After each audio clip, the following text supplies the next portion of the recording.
ठीक है students, lecture 24 आपका 1 on 2 फंक्शन चल रहे थे आपके पास, इंजेक्टिव सर्जेक्टिव, ठीक है, और मैनी टू वन और इन टू, मतलब काइंड्स ऑफ फंक्शन चल रहा था। उसके अंदर मैंने नंबर ऑफ फंक्शन निकालना बता दिया है। अब उसके बाद लेक्चर नंबर 24 में हम क्या पढ़ने वाले हैं, हम देंगे मेथड्स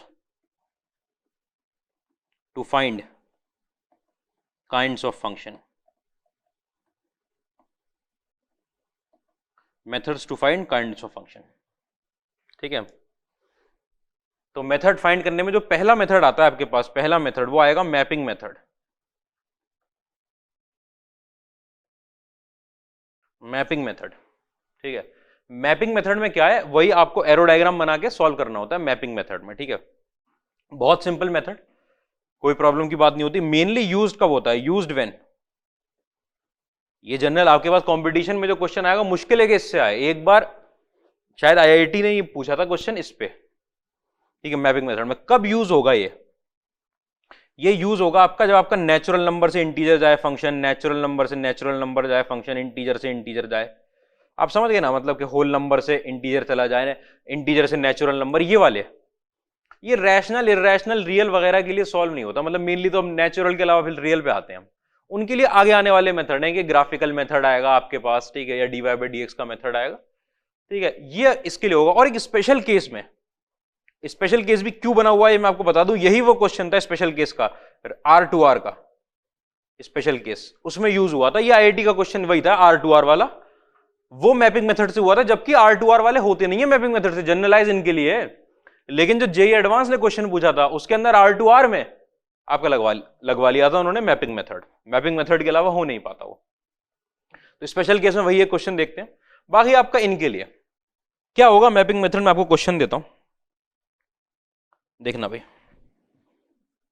क्वेश्चन देखना। फंक्शन आपका कहां से कहां जा रहा है, नेचुरल नंबर से लेकर नेचुरल नंबर में।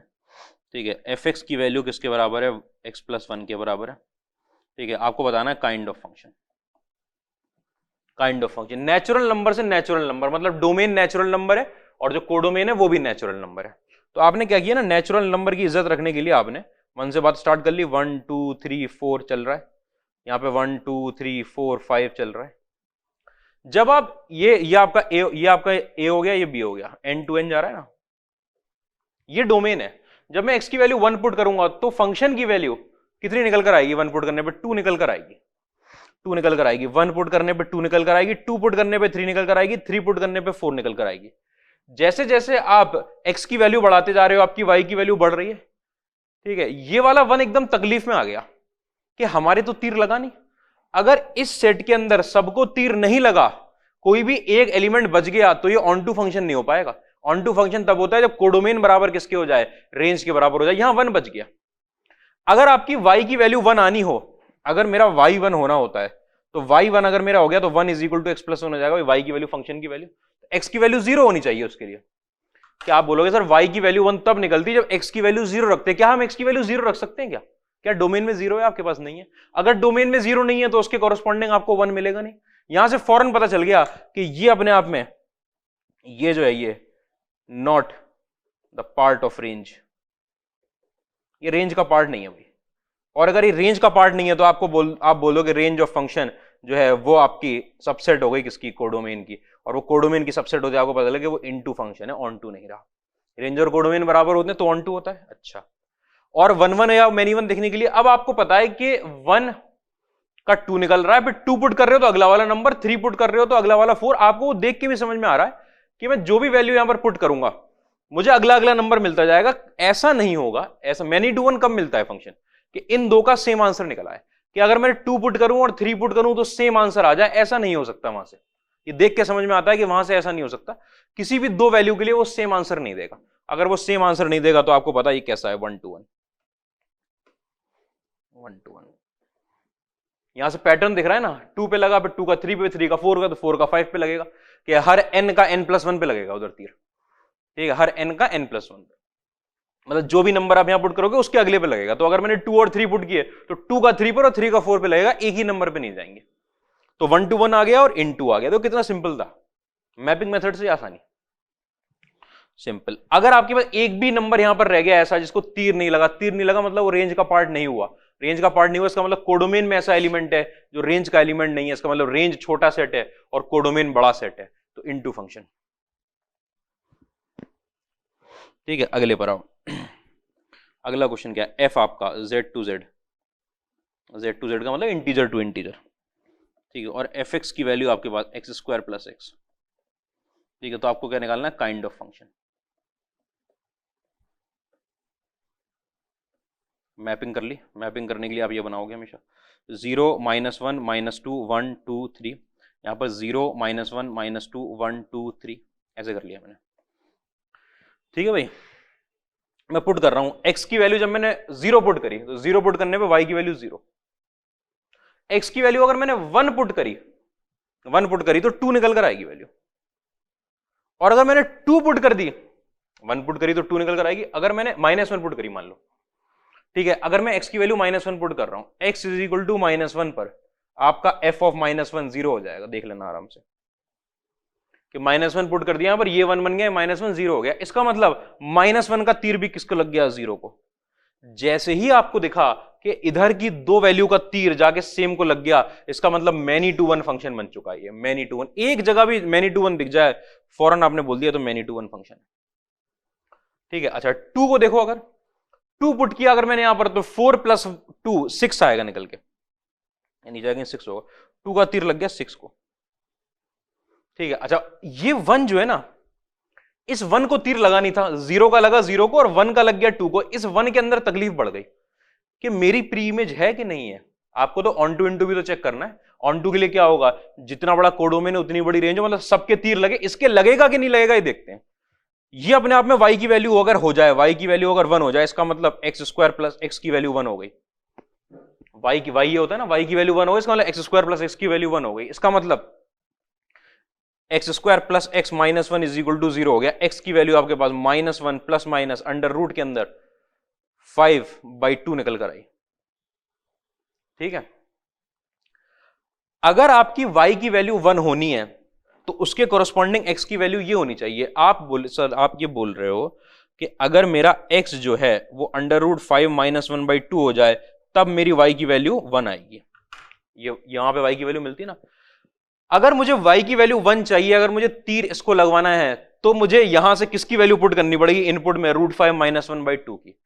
अच्छा, इनपुट के अंदर ये जो x की वैल्यूज आप पुट कर रहे थे, क्या उसके अंदर √5 -1/2 आता है? यहां पे जो भी इनपुट की वैल्यूज है वो कौन सी है आपकी, इंटीजर है। क्या ये वैल्यू इंटीजर है? ये वैल्यू इंटीजर तो नहीं है, does not belong to integer, does not belong to integer.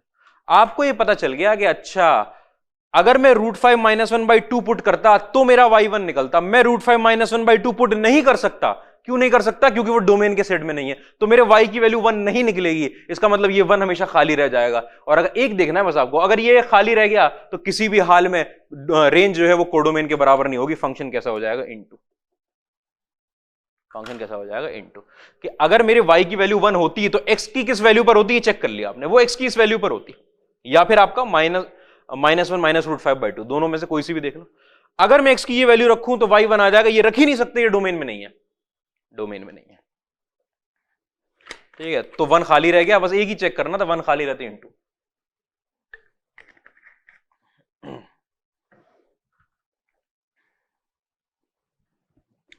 ये क्वेश्चन आप खुद से कर लेना, ये जो मैं लिखने जा रहा हूं। ठीक है, जहां पे आपका f(x) is equal to x² minus a kind of function.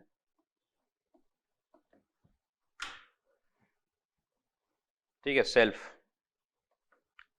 Check कर लेना, देखिए कैसे मैपिंग बनानी है, एक एक इंटीजर वैल्यू पुट करनी है। आपको क्या चेक करना है कि 2 का तीर 1 को लग जाए जाके, 2 का तीर 1 को, मैनी टू 1। और इनटू के लिए आपको क्या चेक करना होगा कि कोई एक अगर खाली रह गया तो वो x की किस वैल्यू पर मिलता है, क्या x की वो वैल्यू इनपुट में है आपके।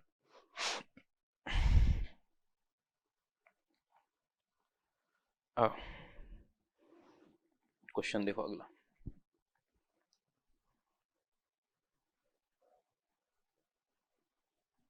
a function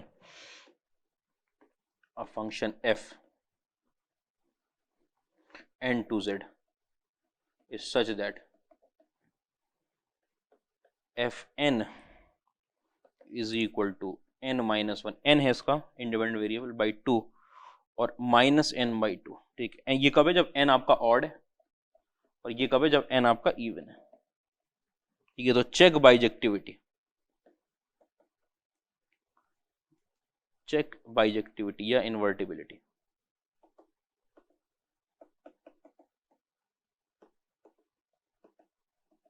check whether the function is invertible और नॉट। इन्वर्टिबल का मतलब इनवर्स पॉसिबल है कि नहीं। कब वो होता है? वो जब फंक्शन बाइजेक्टिव होता है। बाइजेक्टिव मतलब 1 1 और ऑन टू चेक करना है आपको कि है कि नहीं है, ठीक है। देखो नेचुरल नंबर से इंटीजर पे जा रहा है, n उसका इनपुट है, ये फंक्शन पीस वाइज डिफाइंड है, ऑड नंबर के लिए आंसर देगा, इवन के लिए आंसर देगा। आओ भाई,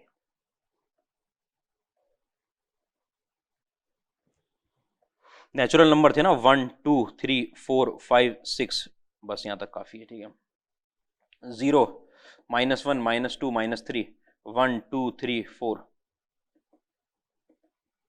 आओ देखते हैं भाई क्या था ऑड पे, n-1/2। fn is equal to n-1/2 किसके लिए? आपका ऑड के लिए। और इवन के लिए क्या था? fn is equal to -n/2, ठीक है। n की वैल्यू यहां से इनपुट देना, 1 पुट करूंगा जब मैं, तो 1 ऑड नंबर है, ऑड नंबर है तो इस वाले में पुट करूंगा, 1 -1/2 0 आ जाएगा। ये 1 का तीर जाके लगेगा 0 पे, ठीक है। अगला वाला 2 पुट करने जा रहा हूं, 2 पुट करूंगा तो इवन वाला है, 2 तो इवन नंबर होता है, पुट करूंगा तो -2/2 कितना आ जाएगा? -1 आ जाएगा।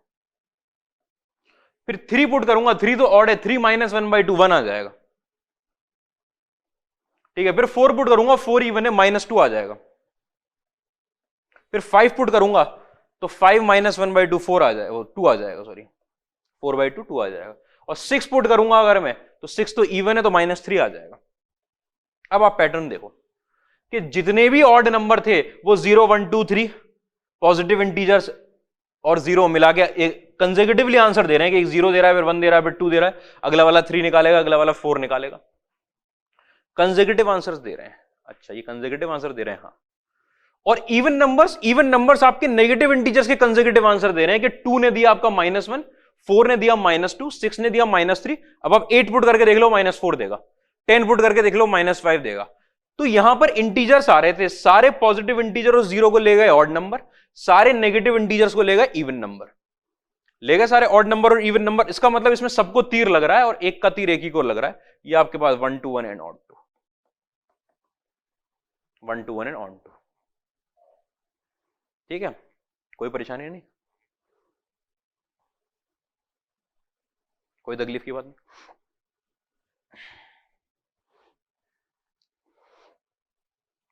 क्या करना है?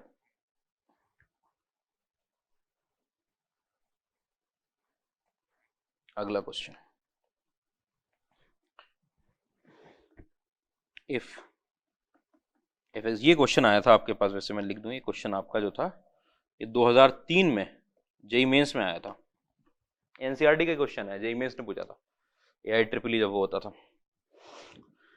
अगला question, if fx and gx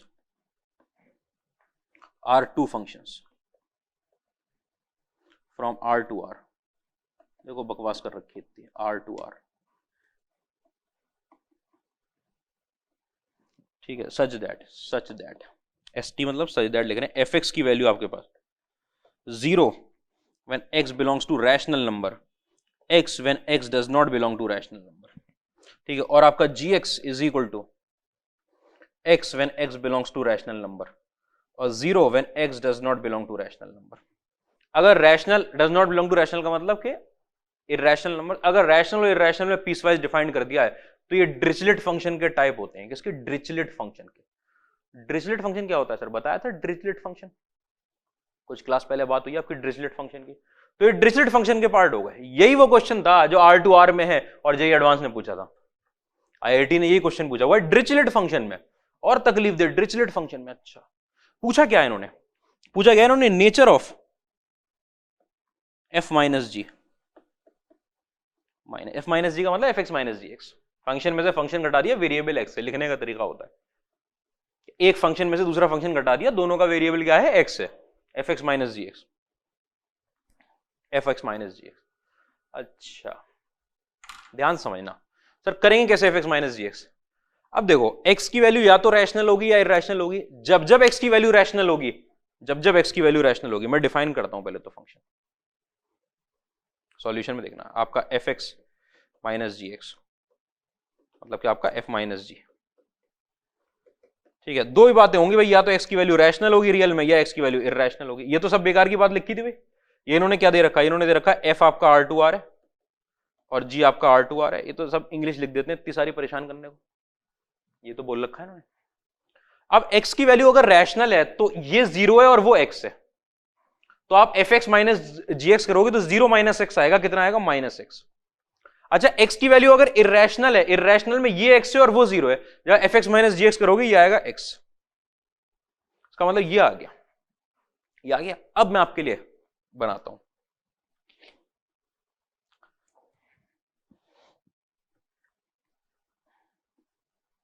मैं ऐसा कर रहा हूं ना इसके अंदर कि मैं रैशनल नंबर को यहां लिख लूंगा, इरैशनल को यहां लिख लूंगा, ऐसे ही यहां पे आउटपुट में भी लगा लूंगा अलग अलग लिख के।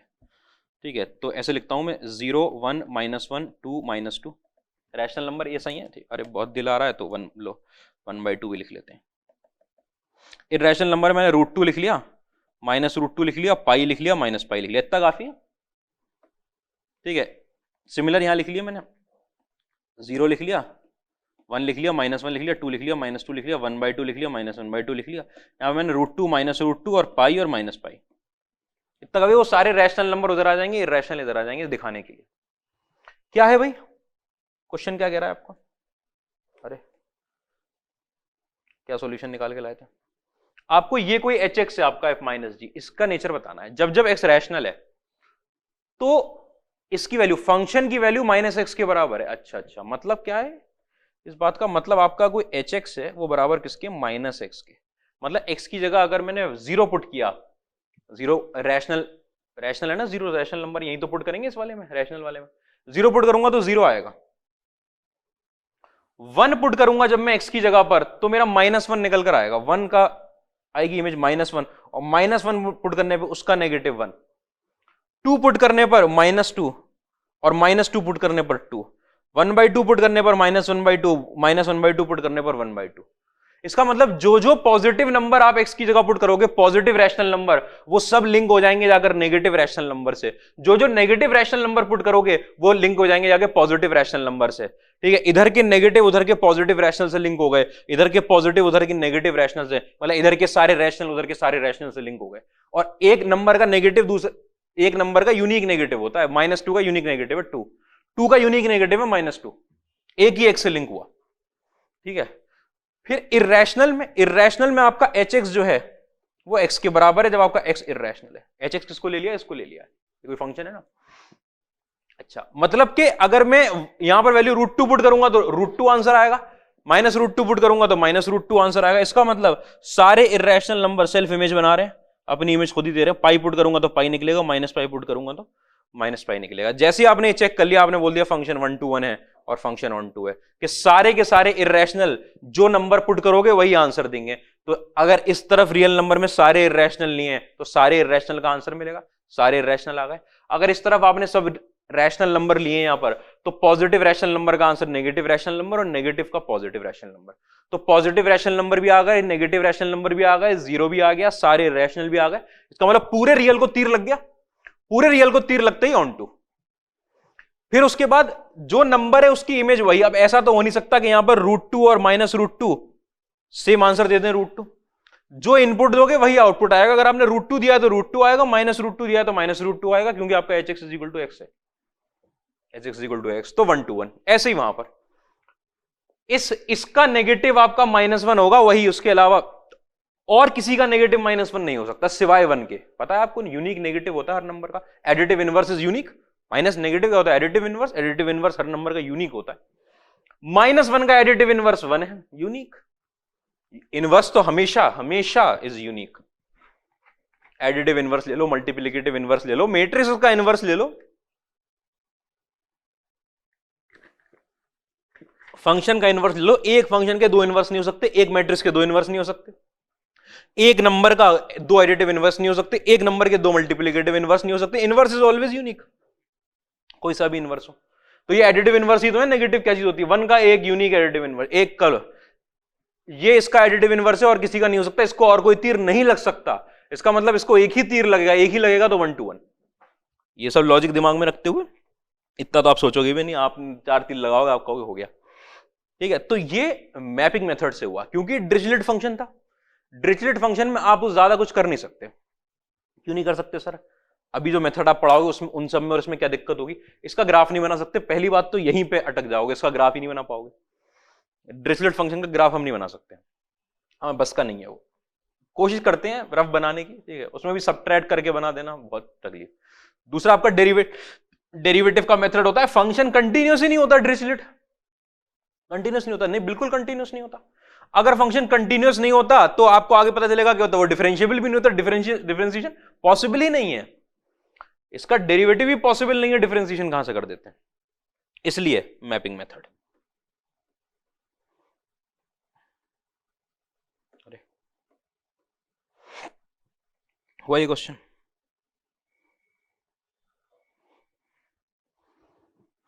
ठीक है, अगला क्या है? दूसरा by graph of functions. Mapping हो गया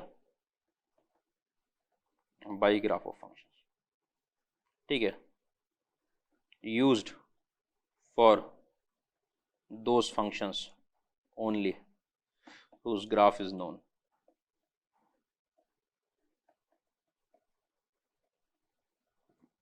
whose graph is known, graph of function से अगर आप चेक कर रहे हो तो सिर्फ इन्हीं का तो कर पाओगे, इनका ग्राफ पता है। इनका ग्राफ नहीं पता है, बहुत बड़ा लॉग के अंदर रूट लगा दिया, उसके अंदर क्वाड्रेटिक रख दी, क्वाड्रेटिक भी ई की पावर वाली बना दी, कहां से बना लो ग्राफ? ठीक है, सिर्फ उन्हीं फंक्शन के लिए यूज होगा जिनका ग्राफ नोन है। लॉग एक्स आ गया, आप बता सकते हो। ठीक है, तो इसके अंदर क्या चीज आती है? इसके अंदर आती है आपका हॉरिजॉन्टल लाइन टेस्ट।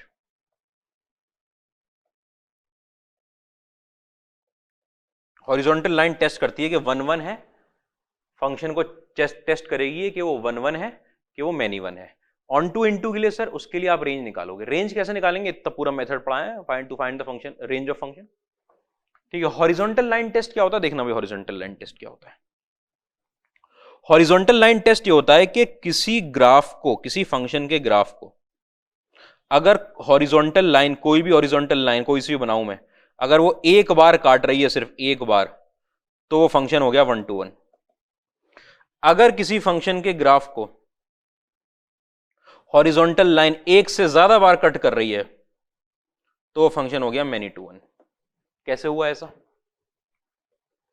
ये x1 नाम की वैल्यू थी, ये x2 नाम की वैल्यू थी, ये x3 नाम की वैल्यू थी। ठीक है, इसके कॉरस्पॉन्डिंग y1 आंसर निकला, इसके कॉरस्पॉन्डिंग y2 से कॉरस्पॉन्डिंग y3।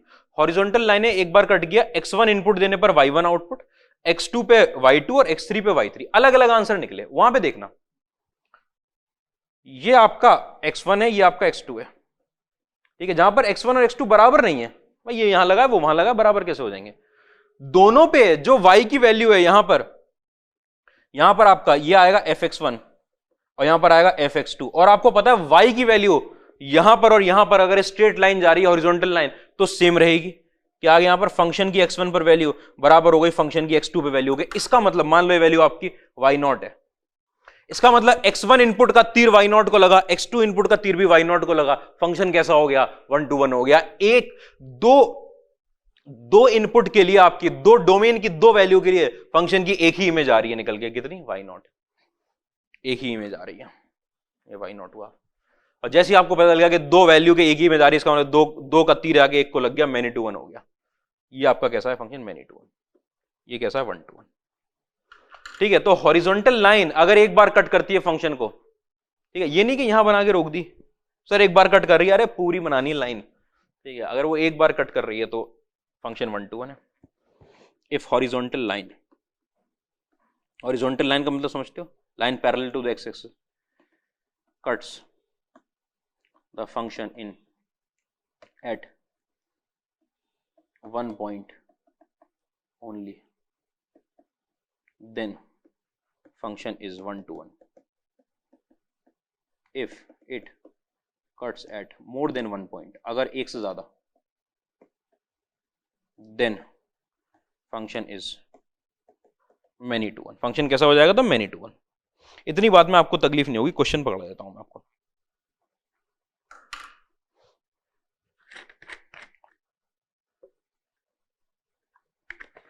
एक बात हुई, एक और बात, एक और नोट लिखवा देता हूं पहले। Note, draw the graph of function as specified in domain.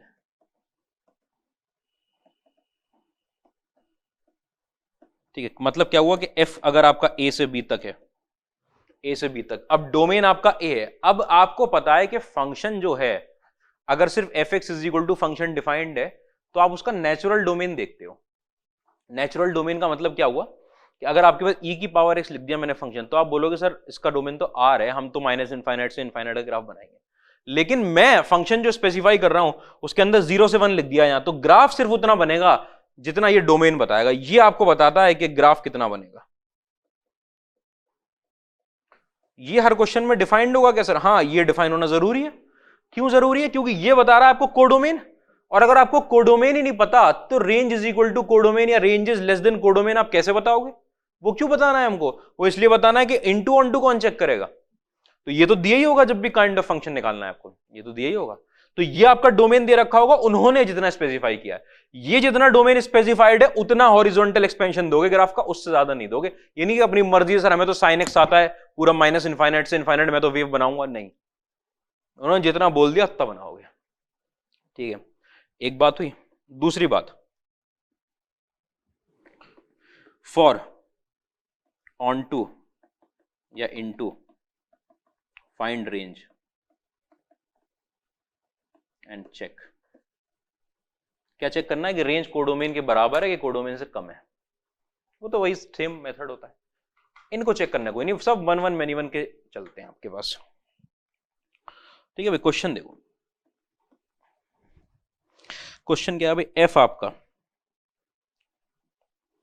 एक क्वेश्चन, पहले 2 क्वेश्चन लिख देता हूं। 0 से लेकर पाई में, -1 से 1, ठीक है, और F x is equal to sine x.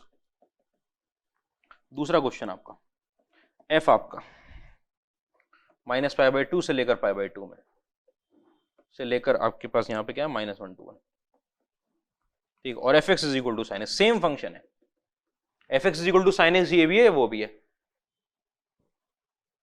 Codomain दोनों का सेम है, डोमेन दोनों का अलग अलग है। इसका 0 से पाई में, उसका -π/2 से π/2 है। आपको साइन एक्स का ग्राफ आता है।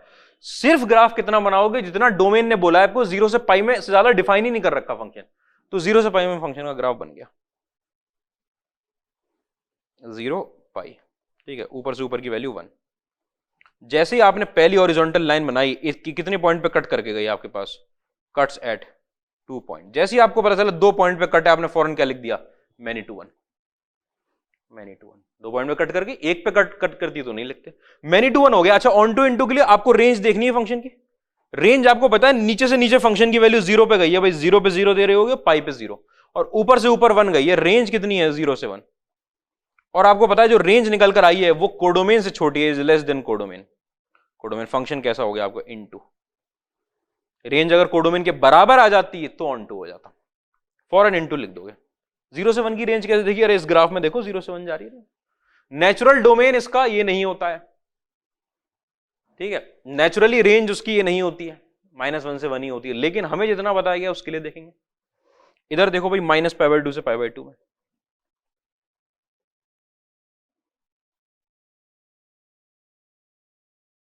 ये आया क्या? π/2। अरे हाँ सही तो है, -π/2। यहां पर आया 1, यहां पर आया -1। हाँ भाई, जरा हॉरिजॉन्टल लाइन बनाना। कोई भी हॉरिजॉन्टल लाइन 1 पॉइंट ज्यादा कट नहीं कर रही, ठीक है। Cuts at 1 point only. फौरन बोल दो कि 1 to 1 है, 1 to 1 है। अगर कोई आपसे डोमेन पूछ ले, रेंज पूछ ले, रेंज नीचे से नीचे की वैल्यू -1, ऊपर से ऊपर की value 1, range of function, range of function आपकी -1 से 1। रेंज ऑफ फंक्शन बराबर किसके? कोडोमेन के, जो कोडोमेन आपका दे रखा है -1 से 1। फौरन बोल दोगे फंक्शन ऑन टू है। बात ने डिपेंड किस पे किया? साइन एक्स होने पे डिपेंड नहीं कर रही थी बात इस पे डिपेंड कर रही थी कि आपका कोडोमेन और रेंज कहां से कहां दे रखा है। कोडोमेन और रेंज 1 1 और ऑन टू है। अगर फंक्शन 1 1 और ऑन टू, तो ये फंक्शन बाइजेक्टिव है। बाइजेक्टिव है मतलब इन्वर्टिबल है, ये फंक्शन इन्वर्टिबल है। हाँ, तो ये तो साइन एक्स था। यहां पे अगर देखें तो मैनी टू 1 है, मैनी टू 1 तो इन्वर्टिबल नहीं होना चाहिए था, लेकिन आपको पता है साइन एक्स तो इन्वर्टेबल होता है, उसका इनवर्स साइन इनवर्स होता है। तो वो इन्वर्टेबल कब होता है? वो यही होता है इन्वर्टेबल। तो उस टाइम पे ये डोमेन बन जाता है, जो रेंज होती है वो डोमेन बन जाती है, और जो डोमेन होता है वो रेंज बन जाती है। तो आपको पता है साइन इनवर्स का डोमेन ये होता है और रेंज ये होती है, रेंज होती है इन्वर्ट, क्योंकि इतने ही पार्ट के लिए इन्वर्टेबल है वो, जितने पार्ट के लिए इन्वर्टेबल है उतने में ही साइन इनवर्स बनाते हैं और कोडोमेन वो पलट देते हैं इनवर्स निकालने के लिए।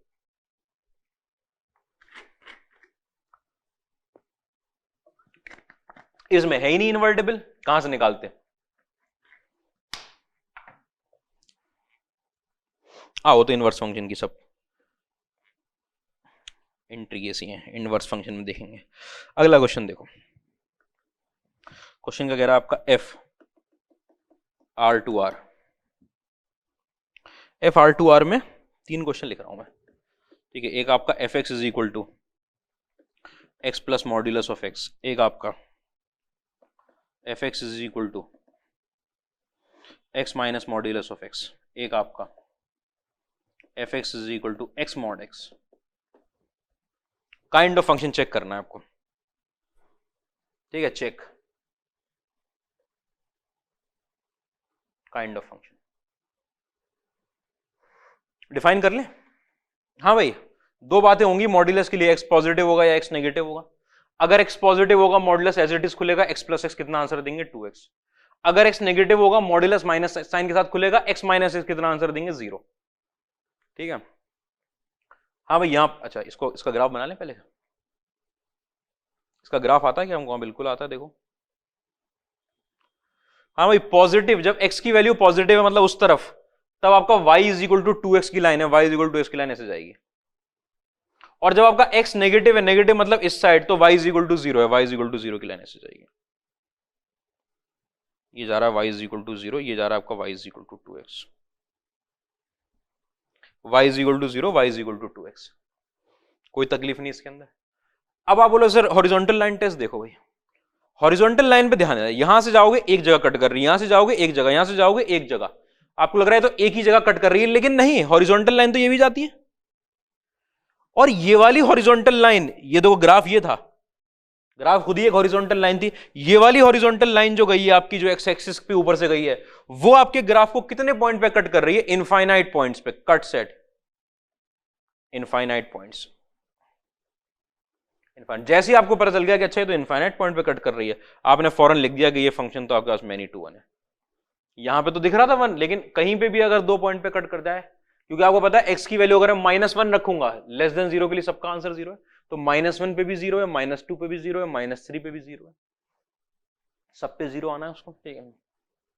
मैनी टू 1 हो गया। अच्छा, रेंज फंक्शन की अगर पूछ ली जाए, तो नीचे से नीचे फंक्शन की वैल्यू 0 है, देखो फंक्शन ग्रीन वाला है, यहां गया नीचे, और ऊपर से ऊपर इनफाइनाइट, रेंज गई है 0 से इनफाइनाइट। कहां पे डिफाइन किया था फंक्शन? R टू R में it is less than codomain, it is a subset, less मत लगाना, सबसेट लगाना, मैं तो सिर्फ जो स्टेटमेंट बोल रहा हूं। कोडोमेन से छोटा है, फौरन बोल दोगे तो सर इनटू है,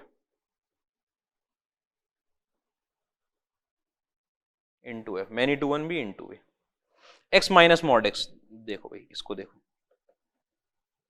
ठीक है। इसके अंदर आप क्या करोगे भाई, ये x जब पॉजिटिव होगा तब क्या होगा, x जब नेगेटिव होगा तब क्या होगा, ये निकल कर आएगा as it is x minus 0 निकल आएगा, एज इट इज खुलेगा ना ये। जब x नेगेटिव होगा ये माइनस साइन के साथ खुलेगा, ये 2x निकल कर आएगा।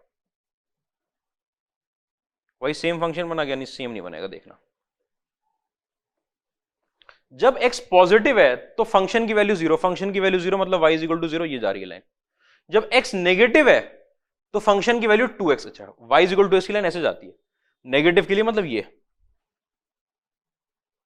y is equal to 2x, और ये आपका y इज इक्वल टू 0। आपको पता है हॉरिजॉन्टल लाइन वही बनाऊंगा जहां कट करेगी, ये रही हॉरिजॉन्टल, ये वाली हॉरिजॉन्टल लाइन, इनफाइनाइट पॉइंट्स पे कट करी, फौरन बोल दो many to 1, many to 1, many to 1। और आपको पता है जो रेंज ऑफ फंक्शन है वो नीचे से नीचे जा रहा है माइनस इनफाइनाइट, ऊपर से ऊपर 0, नीचे से नीचे माइनस इनफाइनाइट, ऊपर से ऊपर फंक्शन 0, ठीक है। आपको पता है रेंज जो है वो कोडोमेन से छोटी हो गई, कोडोमेन से छोटी हो गई, फौरन फंक्शन इनटू लिख दो, सोचना ही नहीं है, फंक्शन इनटू लिख दिया, तकलीफ नहीं कुछ।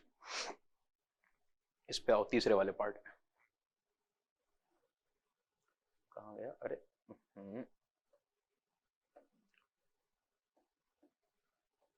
ये x मॉड x, हाँ भाई ये आपके पास फंक्शन निकल कर आएगा, देखो इज इक्वल टू, जब x ग्रेटर देन 0 होगा, जब x लेस देन 0 होगा, x जब पॉजिटिव है तो एज इट इज खुलेगा mod x into x square हो जाएगा, और जब नेगेटिव है तो माइनस साइन के साथ तो माइनस का एक्स स्क्वायर हो जाएगा। अच्छा, x पॉजिटिव पे x नेगेटिव पे, देखना भाई पॉजिटिव पे एक्स स्क्वायर, ये रहा एक्स स्क्वायर, एक्स जब पॉजिटिव है तो y is equal to x square का ग्राफ है, पॉजिटिव उधर होता है y is equal to x square, x जब नेगेटिव है तो माइनस एक्स स्क्वायर, अगर एक्स स्क्वायर का ग्राफ ऊपर जाता है, एक्स स्क्वायर का ग्राफ ऊपर, उन सारी वैल्यूज के आगे अगर माइनस लग गया, इसका मतलब जो सारी पॉजिटिव वैल्यूज निकलती हैं ऊपर की वो सब नेगेटिव हो गई। नेगेटिव वैल्यू कहां मिलती है आपको? नीचे मिलती है, इसका मतलब जैसा ग्राफ ऊपर जा रहा था वैसा ग्राफ नीचे जाने लग गया। एक्स स्क्वायर की वैल्यूज कैसी होती है? पॉजिटिव वैल्यू, पॉजिटिव के बाहर माइनस लगा दोगे, कैसी वैल्यूज है? नेगेटिव, मतलब एक्स जब नेगेटिव है तो वाई आपका नेगेटिव है, और कैसा नेगेटिव है कि जो जो एक्स स्क्वायर की पॉजिटिव वैल्यू आई थी वो नेगेटिव हो गई, एक्स स्क्वायर की पॉजिटिव वैल्यूज यूं जाती हैं ऊपर, ये सारी नेगेटिव हो गई तो ऐसे आने लगेंगी नीचे। ठीक है, ये आपका एक्स मॉड एक्स का ग्राफ बना। आप फौरन इसके अंदर हॉरिजॉन्टल लाइन जितनी बनानी है हॉरिजॉन्टल लाइन बना लो, ये सब एक ही जगह कट कर रही हैं, आप बोलोगे ये 1-to-1 फंक्शन है। 1-to-1 फंक्शन है। अगर कोई आपसे रेंज पूछ ले फंक्शन की तो आप बोलोगे सर माइनस इनफाइनाइट से इनफाइनाइट जा रही है रेंज, मतलब कि रियल नंबर के बराबर है, मतलब के कोडोमेन के बराबर है, नीचे से नीचे माइनस इनफाइनाइट, ऊपर से ऊपर इनफाइनाइट, मतलब ये जो फंक्शन था हमारा, ये वाला फंक्शन, ये फंक्शन ऑन टू था। ठीक है, इंजेक्टिव भी है और सर्जेक्टिव भी है, फंक्शन कैसा हो गया आपका? बाइजेक्टिव हो गया, बाइजेक्टिव, बाइजेक्टिव। इतनी बात में तकलीफ नहीं होगी मेरे ख्याल से।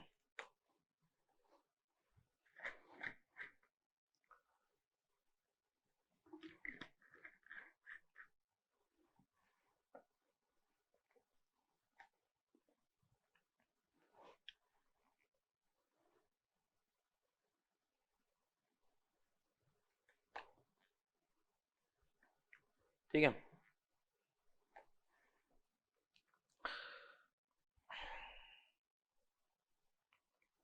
क्या क्वेश्चन आ रहा है ये? अच्छा, एफ जो है दे रखा है आपका, एफ है -1-to-1 से लेकर -1-to-1। ठीक, which of the following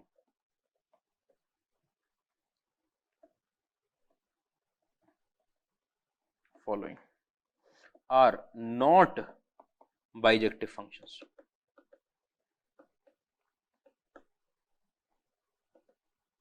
which of the following are not bijective functions? हाँ भाई देखो, पहला क्या आपके पास साइन के अंदर आपके पास लग कर आया साइन इनवर्स एक्स। ठीक है, दूसरा क्या है हमारे पास?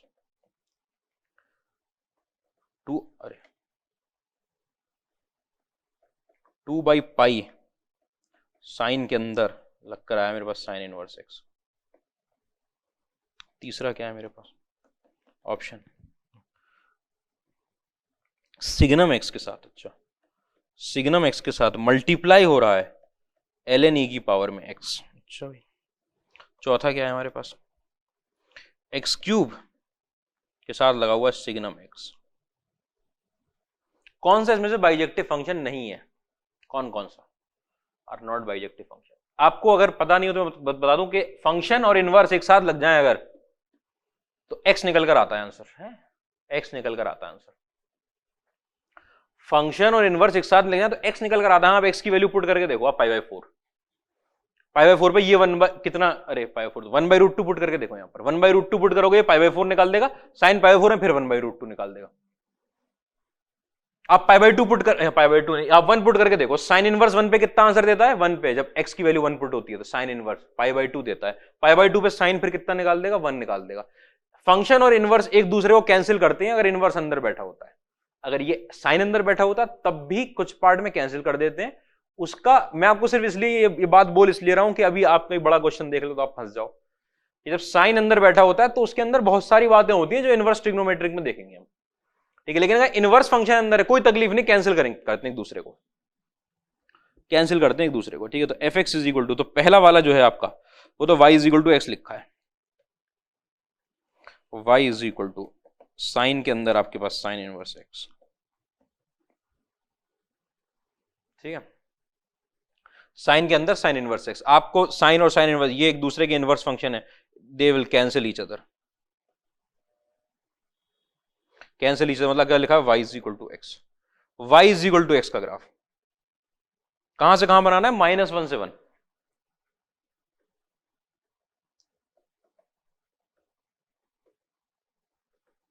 -1 से 1 y is equal to x की लाइन, ये पूरे डिब्बे में आ जाएगी ना ये -1 से 1 वाले।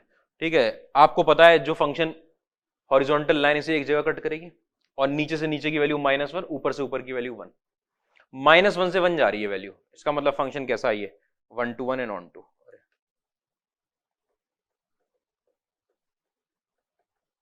1 to 1 एंड ऑन टू, इतनी बात में तकलीफ नहीं, 1 to 1 and onto function है। अच्छा अच्छा, उसके बाद दूसरा वाला क्या होगा, 2/π साइन के अंदर sine inverse x, y is equal to, ये अपने आप में निकल कर आया y is equal to 2/πx, 2/πx। अच्छा 2/π, स्लोप आ गई है 2/π, लाइन की स्लोप आ गई, y is equal to mx लिखा है ना 2/π। जब मैं इसका ग्राफ बनाऊंगा जरा ध्यान से समझना भाई, ये वैल्यू आई -1, ये वैल्यू आई 1, जब मैं x की वैल्यू 1 डालूंगा तो y की वैल्यू 2/π आएगी, और 2/π 1 से छोटी वैल्यू होती है। क्यों, पाई की वैल्यू 3.14 होती है ना, नीचे 3 से बड़ी वैल्यू पड़ी है, ऊपर 2 पड़ा है, डिनोमिनेटर बड़ा है, न्यूमिनेटर छोटा है। अगर न्यूमिनेटर छोटा हो जाता है वैल्यू 1 से छोटी हो जाती है। तो यहां पे आया आपके पास 1 और यहां पर आया आपका -1, ठीक है, और आपका 2/π जो है वो यहां रह जाएगी, यहां रह जाएगा ग्राफ, ये आएगी 2/π वैल्यू -2/π। इसका मतलब जो फंक्शन था वो 1 to 1 तो था, फंक्शन 1 to 1 है, हॉरिजॉन्टल लाइन एक जगह कट कर रही है, लेकिन जब अगर आप रेंज निकालने जाओगे फंक्शन की तो -2/π से लेकर 2/π तक आएगी, 2/π तक। और ये अपने आप में छोटी है किससे, कोडोमेन से, तो ये अपने आप में इनटू फंक्शन है, इनटू, तो नॉट बाइजेक्टिव में ये आ गया, 1 to 1 है लेकिन इनटू है, 1 to 1 है लेकिन इनटू है, ये क्या आ गया, ये नॉट बाइजेक्टिव, एक तो ये आ गया। अगला देखें कोई, सिग्नम एक्स ln e की पावर x,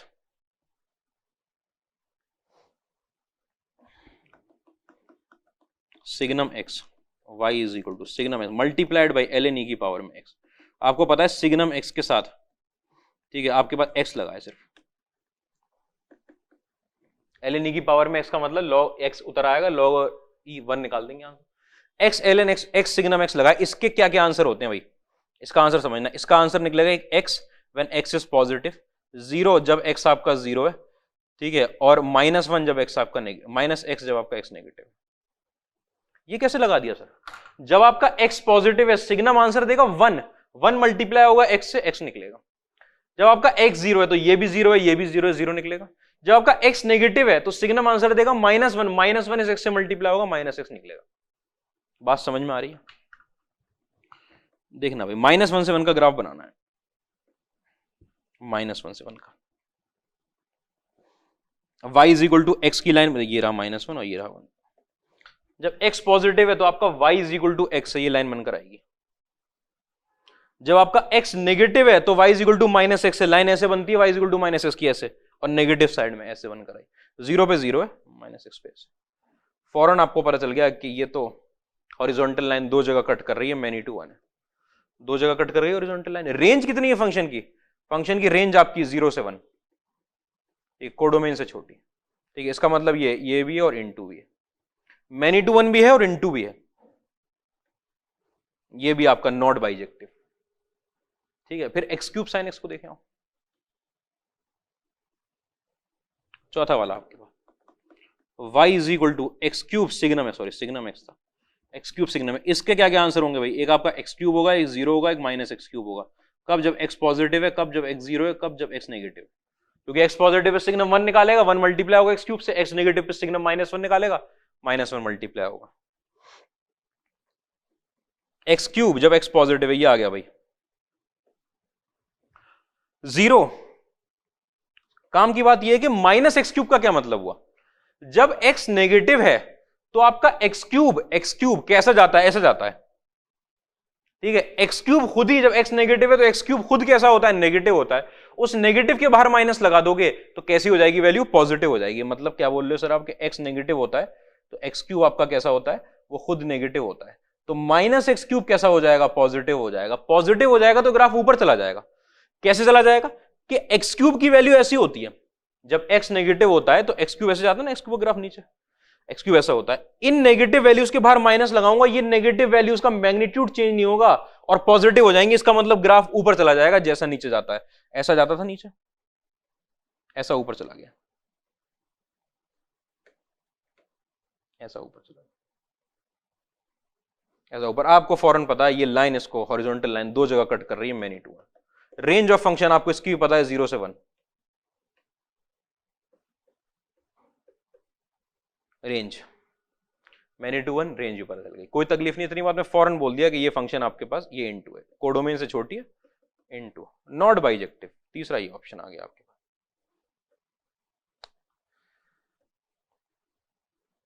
एक ये ऑप्शन, इसको छोड़ के बाकी तीनों फंक्शन आपके पास बाइजेक्टिव नहीं थे, बाइजेक्टिव नहीं थे। इतनी बात में मुझे उम्मीद है तकलीफ नहीं होगी अभी तक।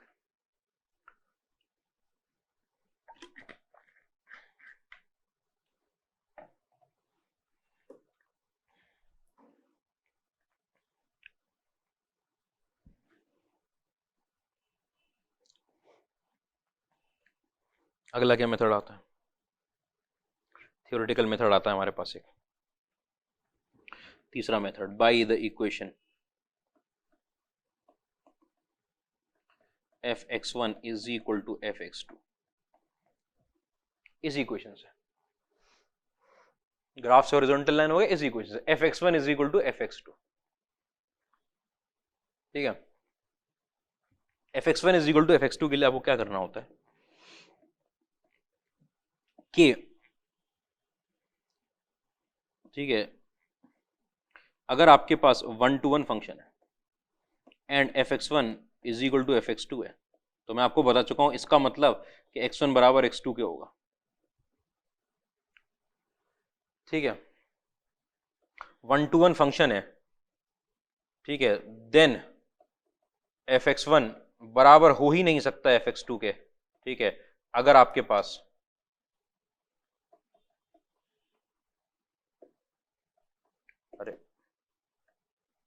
x1 जो है वो x2 के बराबर नहीं है। कि अगर 1-to-1 फंक्शन है और x1 और x2 अलग अलग वैल्यूज हैं, अगर आपका जो इनपुट हो रहा है x1 और x2 वो डिफरेंट है, तो जो फंक्शनल वैल्यू है उसकी, फंक्शन की जो वैल्यू आती है फंक्शनल वैल्यू, वो बराबर नहीं हो सकती। क्योंकि आपको पता है x1 पे जो वैल्यू निकल कर आएगी, जिसपे तीर लगेगा, उस पे x2 नहीं मार रहा होगा 1-to-1 फंक्शन में। तो जो fx1 निकल कर आएगा वो x1 वाली वैल्यू है, जो fx2 निकल कर आएगा वो fx2 वाली वैल्यू। फंक्शन 1-to-1 है, बराबर नहीं होंगी, नहीं होंगी। ठीक है, तो 1-to-1 में ये वाली बात हो गई। अगर आपके पास if x1 is not equal to, if fx1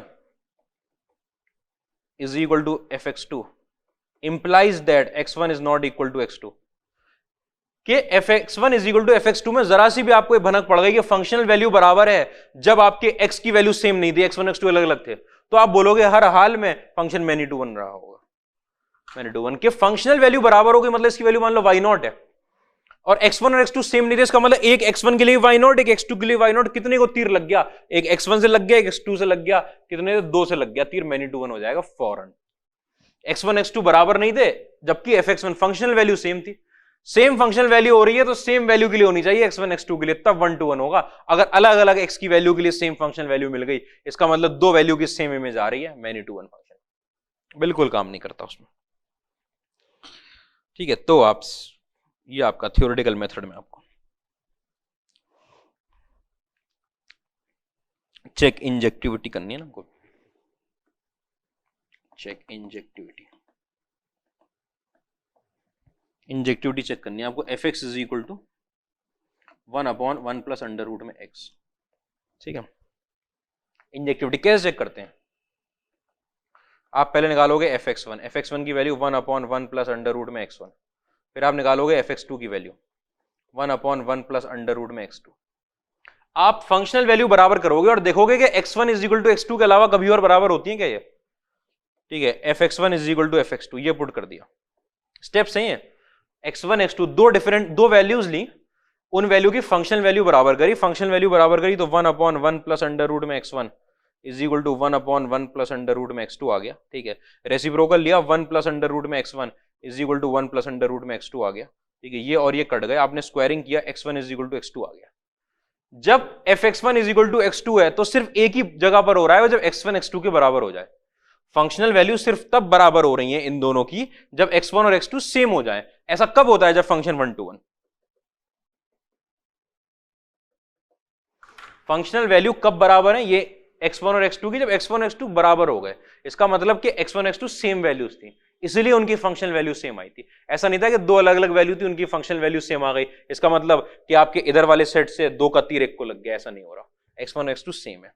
अगर उनके अलावा भी कोई वैल्यू निकल कर आ जाती, उस पर तो हमेशा ही होते होंगे भाई। जब भी किसी भी फंक्शन में ले लो आप, अगर सेम वैल्यू लोगे तो सेम x का इनपुट दोगे तो सेम ही y निकलेगा। अगर कोई और भी वैल्यू निकल आती तब हम बोलते कि नहीं है।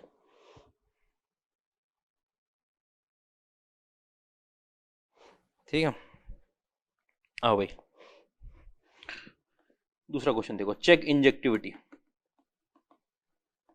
इंजेक्टिविटी मतलब 1:1 चेक करना है आपको किसका? fx is equal to cos x का। fx is equal to cos x का। फिर वही काम, आपने fx1 लिया, cos x1, आपने fx2 लिया, कितना? cos x2, ठीक है। आपका fx1 आपने बराबर रख दिया fx2 के। इसका मतलब आपने cos x1 की वैल्यू cos x2 के बराबर रख दी। आपको ये याद है cos y is equal to cos x अगर आया, cos theta is equal to cos alpha अगर आता था, cos theta is equal to cos alpha. अब मैं बात कर रहा हूं ट्रिग्नोमेट्रिक इक्वेशंस की। थीटा की value 2n pi plus minus alpha निकलती थी कि नहीं निकलती थी? इसका मतलब x1 की वैल्यू निकल कर आएगी 2n pi plus minus x/2, sorry x2। इसका मतलब n की वैल्यू अगर मैं बदलूंगा तो x1 की वैल्यू आपके पास निकल कर आ जाएगी, x1 की वैल्यू। अरे जब ये आ गया तो आपको ये पता चल गया ना कि x1 जो है x2 के बराबर नहीं है, क्योंकि x1 तो इसके बराबर है, x2 के बराबर तो आए नहीं। हाँ, n की वैल्यू अगर आप 1 डाल दोगे और सिर्फ प्लस वाला लोगे तो एक केस में वो x2 के बराबर हो रही है। तो मैंने आपसे कहा कि x2 के बराबर तो वो होगी ही हर बार। आपको ये देखना है किसी और वैल्यू पे भी तो ऐसा नहीं है कि ये फंक्शनल वैल्यू सेम हो गई। तो आपने ये देखा कि जब x1 और x2 बराबर नहीं थे, तब भी फंक्शनल वैल्यू सेम हो रही है। अगर दो डिफरेंट वैल्यू के लिए सेम फंक्शनल वैल्यू निकल कर आ रही है तो आपको पता है फंक्शन कैसा है आपका, 1:1 नहीं है। कैसा हो जाएगा फंक्शन? many-to-1। और आपको पता है कॉस में तो ये बिल्कुल सिंपल सी बात है भाई, कॉस के अंदर उससे हॉरिजॉन्टल लाइन कॉस के ग्राफ को इनफाइनाइट बार कट कर जाएगी। ये बात समझ में आ रही होगी? x1 x2 के बराबर तो नहीं आया, x1 x2 के बराबर नहीं है, उस टाइम पे भी आपका फंक्शनल वैल्यू सेम, आप फंक्शनल वैल्यू सेम लेके चले थे। अगर सिर्फ x1 is equal to x2 आ जाता, इसका मतलब वहां सेम वैल्यू पे हो रही है फंक्शनल वैल्यू बराबर। यहां पर x1 x2 के बराबर नहीं है, सेम वैल्यू नहीं है, तब भी फंक्शनल वैल्यू बराबर है, 1:1 नहीं हो सकता, many-to-1 है। इतनी बातें मुझे लगता है कोई तकलीफ नहीं। मेनली ये चीज आपके एनसीईआरटी में काम आती है, मतलब बोर्ड क्वेश्चन, आप एग्जाम में ये सब नहीं करते।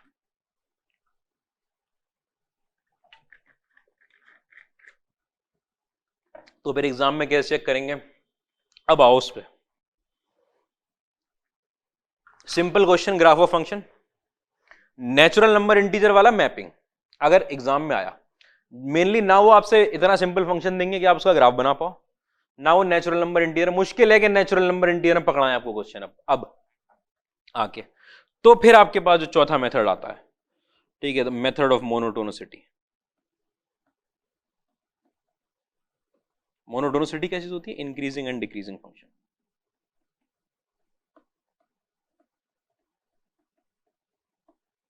Increasing and decreasing function, increasing, ये तो पूरा चैप्टर है। हाँ, ये पूरा चैप्टर है, एक एप्लीकेशन और डेरिवेटिव में एक चैप्टर है। अब आप एप्लीकेशन और डेरिवेटिव को एक चैप्टर मानते हो, पर असल में उसमें तो ये पूरा चैप्टर है कि पूरा इतना बड़ा चैप्टर आता है, ठीक है। तो डिटेल्स तो पढ़ते हैं वहां पर इसकी, लेकिन बात लिखवा देता हूं। If a function is strictly increasing,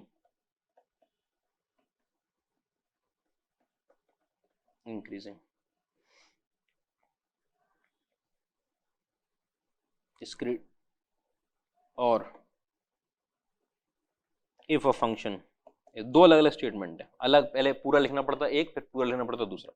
is strictly decreasing only लिख देता हूँ, स्ट्रिक्टली डिक्रीजिंग ओनली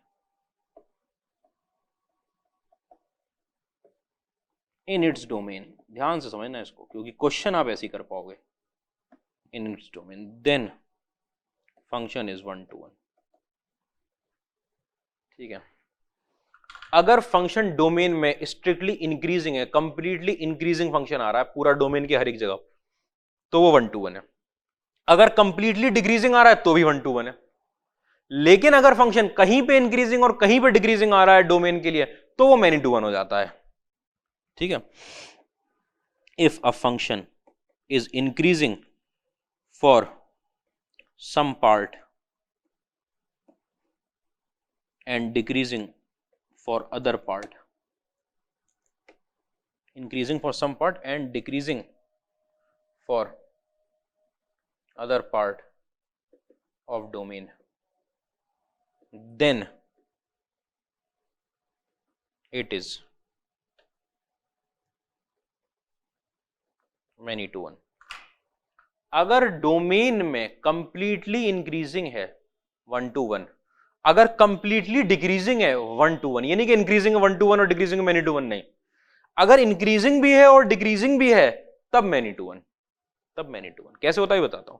फिर सर 1 1 और ऑन टू, अरे ओ सॉरी इनटू और ऑन टू, रेंज निकालोगे फंक्शन की, अगर कोडोमेन के बराबर आ गई तो ऑन टू है, नहीं आई तो इनटू, तो रेंज से होता है, तो हर जगह रेंज से होता है। मतलब क्या है कि अगर आपका dy/dx जो है ग्रेटर देन 0 आ गया, ठीक है, for each x belonging to domain, या फिर आपका dy/dx नेगेटिव आ गया for each x belonging to domain, this implies function is 1 to 1। क्यों? ये किसी कंडीशन होती है ये इंक्रीजिंग फंक्शन की, ये किसी कंडीशन होती है डिक्रीजिंग फंक्शन की। पॉजिटिव डेरिवेटिव इंक्रीजिंग फंक्शन पूरे फॉर ईच x, या फिर ऐसा आ गया। ठीक है, फंक्शन अगर कहीं पर अगर इंक्रीजिंग और decreasing both, if dy/dx is greater than 0 and dy/dx is less than 0 for in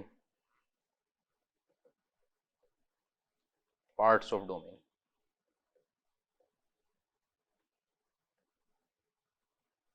this implies function is many to 1। Derivative positive और डेरिवेटिव नेगेटिव। अब सर दिखाओ कैसे, मैं आपको समझाता हूं। अगर फंक्शन इंक्रीजिंग है तो रफ ग्राफ नकली ग्राफ बना रहे हैं, एकदम ऐसे जा रहा होगा भाई, लेफ्ट टू राइट ऊपर जा रहा होगा। अगर डिक्रीजिंग है तो लेफ्ट टू राइट नीचे जा रहा होगा। कंप्लीटली इतना डोमेन था पूरे में ऊपर ही जाएगा, अगर इंक्रीजिंग है पूरे डोमेन में, डिक्रीजिंग है तो नीचे जाएगा। अगर फंक्शन इंक्रीजिंग है तो ऐसा दिखेगा, डिक्रीजिंग है तो ऐसा दिखेगा। आपको पता है हॉरिजॉन्टल लाइन कितनी बार कट करेगी इसको? एक बार। डिक्रीजिंग है तो कितनी बार कट करेगी? एक बार। ठीक है, ये कौन सा था? Increasing function. ये कौन सा था? Decreasing function. हॉरिजॉन्टल लाइन एक बार कट करेगी, हॉरिजॉन्टल लाइन एक बार कट करेगी। अगर फंक्शन इंक्रीजिंग भी है डिक्रीजिंग भी है, लेफ्ट टू राइट में इंक्रीज हुआ फिर डिक्रीज हो गया फिर इंक्रीज हो गया, ऐसे चल रहा है अगर फंक्शन, तो आपको पता है कि हॉरिजॉन्टल लाइन आपकी कितनी जगह कट कर जाए? एक कई जगह। कैसा हो जाएगा फंक्शन? Many to 1। कैसा था फंक्शन? 1 to 1। अच्छा, मतलब अगर ऐसा हमको डोम दिख गया तो फंक्शन कैसा है? इंक्रीजिंग भी डिक्रीजिंग। ऐसा दिख गया तो भी, मतलब अगर पॉइंट ऑफ मैक्सिमा आ गया, पॉइंट ऑफ मैक्सिमा होता है ना ये, तो फंक्शन कैसा होगा? Many to 1। Point of minima आ गया तो फंक्शन कैसा होगा? Many to 1।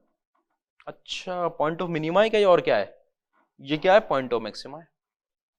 अच्छा, तो फंक्शन कैसा हो जाता है? अगर डोमेन के अंदर लाई कर गया पॉइंट ऑफ मैक्सिमा या पॉइंट ऑफ मिनिमा, तो कैसा हो जाएगा फंक्शन? डोमेन के बीच में बाउंड्री पॉइंट पे, यहाँ के सर यहाँ पे मिलती मैक्सिमम वैल्यू, मैक्सिमम वैल्यू मिलती हो भले ही, मैक्सिमा अलग चीज होती है। ठीक, मैक्सिमा क्या होता है? यहाँ dy/dx 0 हो जाए यहाँ पर, या मिनिमा क्या होता है? dy/dx 0 हो जाए। ठीक है ठीक है, ये बात आ गई। हाँ, ये बात आती है इसमें। इतनी बात में क्लैरिटी रखो पहले तो कि सर हाँ, इंक्रीजिंग हो ऐसे जा रहा होगा, डिक्रीजिंग होगा ऐसे जा रहा होगा, हॉरिजॉन्टल लाइन एक बार कट करेगी। अगर इंक्रीजिंग डिक्रीजिंग दोनों हो गया तो 2 बार तो कट करी जाएगी। इंक्रीजिंग भी है डिक्रीजिंग भी है, वो भले ही ना आए उधर भी, तो भी 2 बार करेगी। Many to 1। और इनटू ऑन टू के लिए find the range.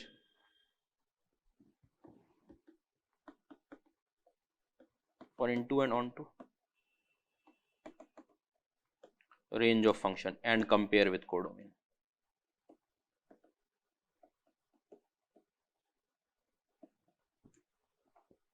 Compare with codomain, ठीक है। आओ क्वेश्चन देख लें, छोटे छोटे क्वेश्चन लगाता हूं आपकी चेकिंग के लिए कि एफ आपका कहां से कहां जा रहा है, आर से आर में।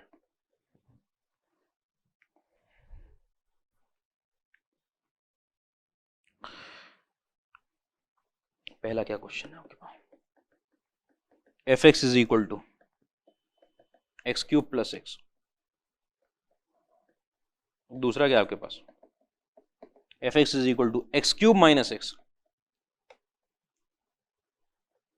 तीसरा क्या आपके पास, F x is equal to 2x plus sine X. मुझे इस क्वेश्चन पे बात चाहिए थोड़ी सी, मैं बात करूंगा। 3 फंक्शन लगा दिया, आप 2 फंक्शन के एडिशन का ग्राफ बहुत मुश्किल से बना पाओगे। सर का ग्राफ बना देंगे, हम नहीं बना पाओगे इतनी आसानी से। सर उससे इनइक्वालिटीज वेवी कर्व मेथड से उससे इसका बना दोगे, इसका कैसे बनाओगे, एक्स बाहर निकालो, एक्स स्क्वायर प्लस 1 बचेगा। समझ रहे हो, थोड़ी तकलीफ होती है ग्राफ बनाने में। आओ भाई सिंपल है। पहले वाले का आपने एफ डैश एक्स निकाल लिया, डेरिवेटिव निकालना था ना, कितना आ गया 3x square plus 1, 3x square plus 1। अगर r है x square positive value, 3x square plus 1 is greater then और इक्वल टू 1। आपको पता है जो एफ डैश एक्स है, इसका मतलब f dash x is positive greater than 0 for each x belonging to domain of function. कि एक्स की मैं कुछ भी वैल्यू डालूं, 3x स्क्वायर पॉजिटिव, पॉजिटिव में 1 ऐड करोगे और पॉजिटिव, तो F dash x is positive. F dash x की पॉजिटिव होती है, आपको पता चल गया this implies F x is increasing. F dash x positive है तो इंक्रीजिंग एफ डैश एक्स नहीं है। एफ डैश एक्स पॉजिटिव होने पे एफ डैश एक्स इंक्रीजिंग नहीं होता, एफ डैश एक्स पॉजिटिव होने पे एफ एक्स इंक्रीजिंग होता है। Increasing function 1 to 1। अच्छा सर रेंज,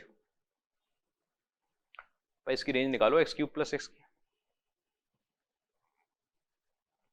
एडिशन में रेंज निकालने में क्या करते हैं कि यूनियन हो जाता है दोनों वैल्यूज का। अगर 2 फंक्शन ऐड हो रहे हैं यूनियन हो जाता है। मेनली रेंज वेंज निकालने के लिए इसके अंदर तरीका ये नहीं होता। रेंज निकालने का तो इन फंक्शंस का जो तरीका होता है इसमें एडिशन हो रहा होता है। ये हम पढ़ते हैं मैक्सिमम मिनिमम में कि आप इनफाइनाइट पे जब जा रही है वैल्यू तो देखोगे कि अच्छा तो ये इनफाइनाइट पे जा रहा है, जब माइनस इनफाइनाइट पे जा रही है तो माइनस इनफाइनाइट पे जा रहा है। बीच में कहीं ग्राफ 2 ट्राई क्या है, क्या ये कंटिन्यूस डिफरेंशिएबल है क्या, हाँ है, बिल्कुल है, ठीक है, क्योंकि डिफरेंशिएशन तो कर दिया, डेरिवेटिव निकल रहा है तो डिफरेंशिएबल है। तो फिर माना जाता है कि माइनस इनफाइनाइट से इनफाइनाइट की रेंज आ रही है। मैं आपको समझा देता हूँ कि एक्स क्यूब प्लस एक्स जो है आपका वो बिलोंग करेगा आर को, ठीक है। आप पॉजिटिव साइड में डालोगे, इसकी वैल्यू और इसकी वैल्यू ऐड होकर निकलेंगी। आपको पता है इन दोनों की वैल्यू 0 पर 0 निकलेगी, 1 पे 2 निकलेगी, 2 पर 10 निकलेगी, ठीक है। सारी वैल्यूज ले लेगा, बीच की सारी वैल्यूज उठा लेगा, ठीक है, सारी पॉजिटिव वैल्यूज। ऐसी सारी नेगेटिव माइनस करूंगा, सारी नेगेटिव वैल्यूज उठा लेगा। रेंज कितनी होगी आर, ठीक है। अगला वाला दूसरा वाला, तो रेंज आर होती है, आपको पता चल गया फंक्शन कितना होता है आपके पास ऑन टू। अगला वाला दूसरा वाला f x is equal to x cube minus x. यहां से जैसे ही आपने एफ डैश एक्स निकाला वैसे ही आपको पता चल गया तो 3x स्क्वायर माइनस 1 है। अगर ये -1 है तो 3x स्क्वायर तो हमेशा आपका 0 से बड़ा और इनफाइनाइट से छोटा रहेगा, लेकिन -1 होते ही 3x स्क्वायर -1 ये हो गया। अब ये वाली वैल्यूज -1 से इनफाइनाइट जा रही है, मतलब कुछ पार्ट के लिए ये नेगेटिव है x की कुछ वैल्यूज के लिए और बाकी के लिए पॉजिटिव है।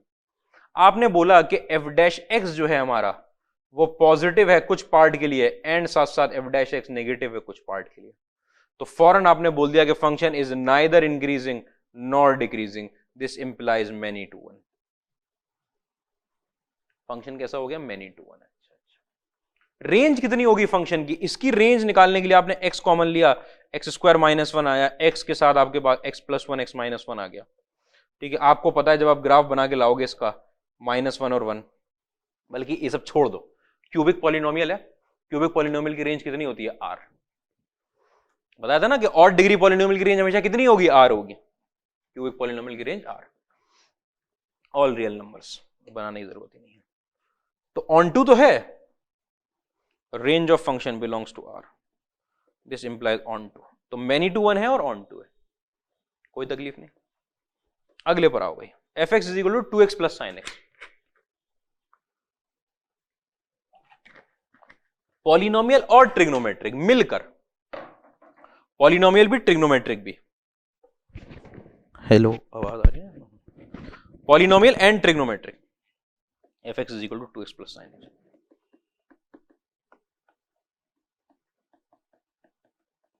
तकलीफ इसमें ऐसे तो नहीं होती, डेरिवेटिव से देखना, एफ डैश एक्स की वैल्यू आपके पास 2 प्लस कॉस एक्स, ठीक है। इसमें आपको पता है कि कॉस एक्स की वैल्यू आपकी -1 से 1 में लाई करती है हमेशा। एफ डैश एक्स पता करना है ना, पॉजिटिव है कि नेगेटिव के फंक्शन, इंक्रीजिंग आएगा कि डिक्रीजिंग। अगर मैंने 2 ऐड कर दिया तो ये 1 से लेकर आपका 2 प्लस कॉस एक्स 3 के बीच में लाई करेगा। इसका मतलब 2 प्लस कॉस एक्स की वैल्यू 1 से 3 के बीच में रहती है, पॉजिटिव तो है ही, पॉजिटिव तो है। अगर कोई वैल्यू 1 से बड़ी है तो 0 से तो हर हाल में बड़ी। जैसे ही आपको पता चल गया एफ डैश एक्स पॉजिटिव है तो function is increasing, this implies F is increasing. Increasing condition लिखवा दिया, ठीक है। कैसे होता है बताएंगे उसको भी। जब इंक्रीजिंग डिक्रीजिंग आया, फंक्शन इंक्रीजिंग हो गया, आपको पता चल गया 1 to 1 है, ठीक है। सर रेंज देखो भाई,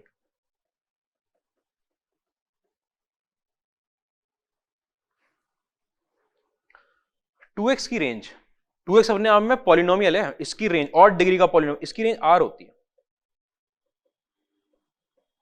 उसके अंदर कौन सी वैल्यूज ऐड होंगी, साइन की रेंज कितनी होती है, -1 से 1। आप मुझे एक बात बताओ, जब ये x को मैं इनफाइनाइट की तरफ ले जा रहा हूँ, ये तो अपनी वैल्यू सारी वैल्यू निकाल रहा होगा, 0 1 2 3 4 से लेकर 1000 2000, ठीक है। ये इनफाइनाइट के करीब पहुंच रहा है x, तो 2x भी इनफाइनाइट के करीब पहुंच रहा है। साइन के अंदर x की जगह पर इनफाइनाइट आने वाला है, इनफाइनाइट बहुत बड़ी वैल्यू पड़ी हुई है, 5 करोड़ पड़ी है साइन के अंदर। साइन के अंदर 5 करोड़ चले जाए, 50 करोड़ चली जाए, ठीक है, 5000 करोड़ चली जाए, साइन आंसर कहां से कहां के बीच में देगा, -1 से 1 के बीच में हमेशा। आपको ऐसा होता है क्या सर, देखो भाई चल रहा है, पहुंच गया आप इनफाइनाइट पे, यहां इनफाइनाइट पे चल रहे हो आप कहीं। अब इनफाइनाइट की एक्स की कुछ भी वैल्यू रखते रहो आप, ठीक है, साइन की वैल्यू कहां से कहां के बीच में रहेगी हमेशा, -1 से 1, वो -1 से 1 के बाहर जाएगा नहीं। इसका मतलब बहुत छोटा कांस्टेंट ऐड या सब्ट्रैक्ट कर रहा होगा वो। ये कहां जा रहा है, पॉजिटिव इनफाइनाइट की तरफ जा रहा है, इसमें बहुत छोटा कांस्टेंट या तो ऐड होगा या सब्ट्रैक्ट, -1 से 1 के बीच का कोई फर्क डालेगा, कोई फर्क। रेंज कौन बताएगा, ये बता देगा। जब x की वैल्यू माइनस इनफाइनाइट की तरफ जा रही है, अच्छा माइनस इनफाइनाइट पे क्या होगा, एज चल रहे हो आप, यहां आ गया भाई माइनस इनफाइनाइट, दिख रहा है क्या, माइनस इनफाइनाइट पे जाओ, कहीं भी जाओ, साइन कितनी वैल्यू दे रहा होगा, -1 से 1 के बीच में। ये माइनस इनफाइनाइट पे जा रहा है, वो बहुत छोटा कांस्टेंट ऐड हो रहा है उसके अंदर, कोई फर्क नहीं पड़ेगा। रेंज माइनस इनफाइनाइट पे कितना आ गया आपका, range of function belongs to R, सारे रियल नंबर। बात समझ के आती है निकल के सिर्फ, ठीक है। फंक्शन की रेंज आर है, साइन एक्स से क्या फर्क पड़ा, कुछ नहीं पड़ा, वो इतना छोटा कांस्टेंट ऐड हो रहा है कि वो इसको रोक ही नहीं पाएगा। इसमें जब 1000 वैल्यू पड़ी हुई होगी, मान लो 1000 पे उसने वैल्यू 1 निकाली, मान लो उसमें वैल्यू पड़ी है इसके अंदर 999 π/2 पड़ी है, मान लो 999 π/2 बहुत बड़ी वैल्यू है 999 π/2, ठीक है, मतलब 500 पाई के आसपास है वो, 500 पाई बहुत बड़ी 1500 वैल्यू हो गई, ठीक है। तो ये तो 999 π/2 को 2 से मल्टीप्लाई कर दोगे आप तो 999 पाई निकाल रहा होगा भाई, ये तो 2700 क्या 2800 2900 दे रहा होगा वैल्यू। वो कितनी दे रहा होगा वैल्यू, उसका आंसर 1 आ रहा होगा या -1 आ रहा होगा, ज्यादा असर तो डालेगा नहीं इस वैल्यू पे। ऐसे यहां पर 1 करोड़ पड़ा हुआ, वहां पे 1 करोड़ पड़ा हुआ, ये 1 करोड़ पे दे रहा होगा वाई की वैल्यू, 2 करोड़ बल्कि 2 मल्टीप्लाई हो गए, ये उसमें ज्यादा 1 ऐड कर देगा, 2 करोड़ 1 बना देगा उसको, या माइनस कर देगा, ठीक है, वो 1,99,999 बना देगा, 99,999, ज्यादा फर्क नहीं डाल रहा साइन एक्स। तो रेंज कौन डिफाइन करेगा आपकी, 2x आपको ले जाएगा ग्राफ को ऊपर, ठीक है। इस पे मुझे बात करनी है।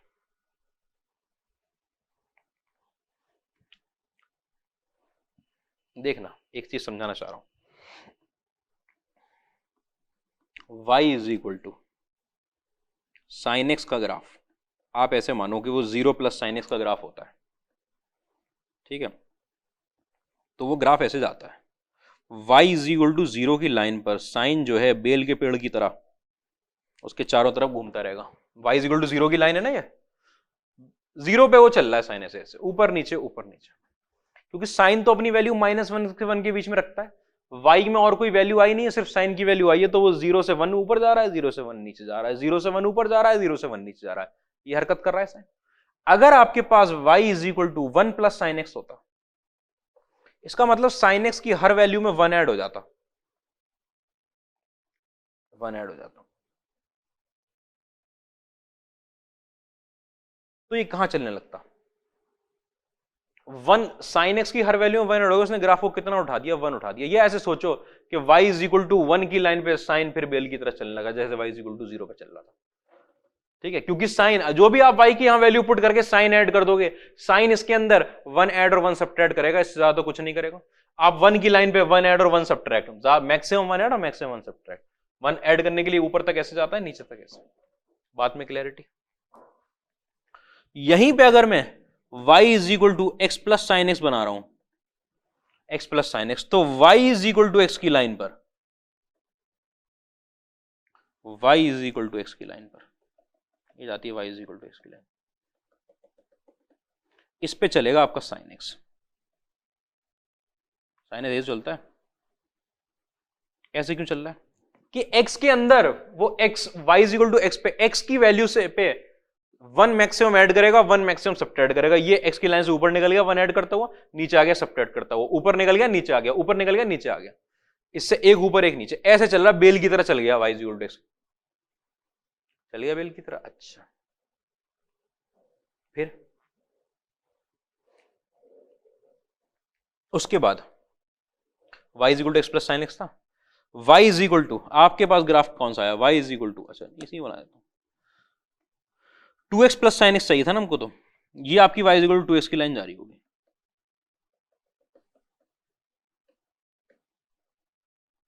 y is equal to 2x की लाइन जो जा रही थी, इस पे साइन चला,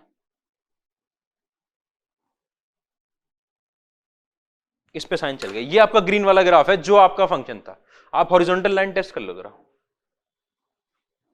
कितनी बार कट करेगी, एक बार कट कर रही है। ऊपर से ऊपर ग्राफ कहां जा रहा है, प्लस इनफाइनाइट, नीचे से नीचे ग्राफ कहां जा रहा है, माइनस इनफाइनाइट पे।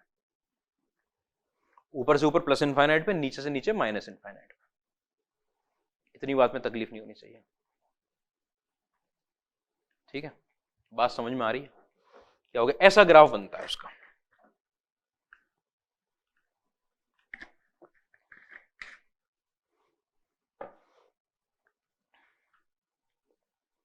अच्छा साहब, कहां गया, इसी बेस में आपको एक क्वेश्चन एक और पकड़ा हूं।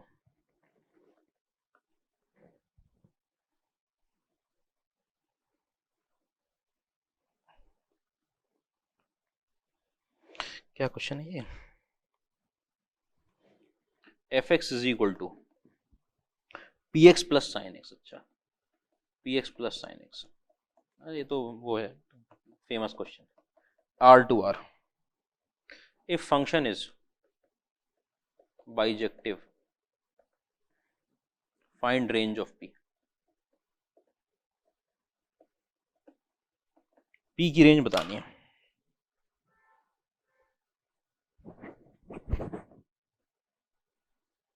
ठीक है, पी की रेंज बतानी है भाई, समझना। पहली चीज मैं एक चीज दिखाता हूं आपको कि अगर मेरा P1 हो गया, फंक्शन बाइजेक्टिव है, फंक्शन बाइजेक्टिव है, बाइजेक्टिव होने का मतलब समझना एक बार, मैं वो बाइजेक्टिव कि एफ डैश एक्स जो है, आपको पता है, अभी मैंने ये ग्राफ बना के दिखाया आपको कि x की वैल्यू में बढ़ाते जाऊंगा इनफाइनाइट तक, इसकी रेंज r होगी, इसकी रेंज हमको पता है, रेंज r है।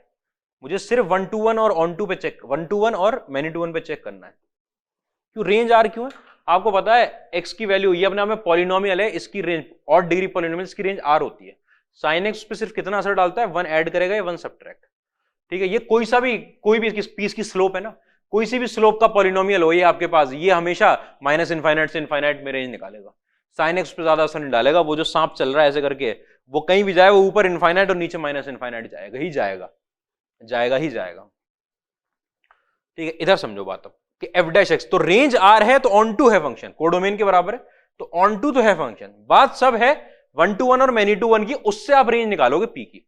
ये रेंज किसकी है, ये फंक्शन की रेंज है, फंक्शन की रेंज आ रहा है, फंक्शन ऑन टू हो गया। आपको क्या बोल रखा है, फंक्शन बाइजेक्टिव है, ऑन टू होने के लिए उसको पी पे डिपेंड ही नहीं कर रहा, वो एक्स लगा हुआ है यहां पर, पी की वैल्यू बस जीरो ना हो, जीरो ना, अभी देख लेंगे उसको, ठीक है। तो बाइजेक्टिविटी जो पी की वैल्यू निकल कर आएगी कि आपको रेंज ऑफ पी निकालनी है, इसका मतलब पी की वैल्यू निकालनी है, वो बाइजेक्टिविटी के कौन से वाले पार्ट से आएगी, ऑन टू से तो आई नहीं, वो 1 to 1 से आएगी। देखो एफ डैश एक्स की वैल्यू निकल कर आएगी आपके पास पी प्लस कॉस एक्स, ठीक है, पी प्लस कॉस एक्स, ये वैल्यू या तो पॉजिटिव हो जाए या नेगेटिव हो जाए कंप्लीटली, ठीक है। आपको पता है कॉस एक्स की वैल्यू, कॉस एक्स की वैल्यू आपकी रहती है 0 से लेकर अरे -1 से 1 के बीच में, ठीक है। अगर मैं p ऐड कर दूंगा तो p -1 से लेकर आपकी cos x की वैल्यू p +1 तक आ जाएगी, कोई तकलीफ नहीं इसके अंदर। अगर मेरी p की वैल्यू 1 हो गई, p = 1, अगर मेरी p की वैल्यू 1 हो गई तो ये 0 से लेकर आपके पास cos x p +1 तक आ जाएगा। cos x 0 से लेकर, अरे ये p + cos x था ना,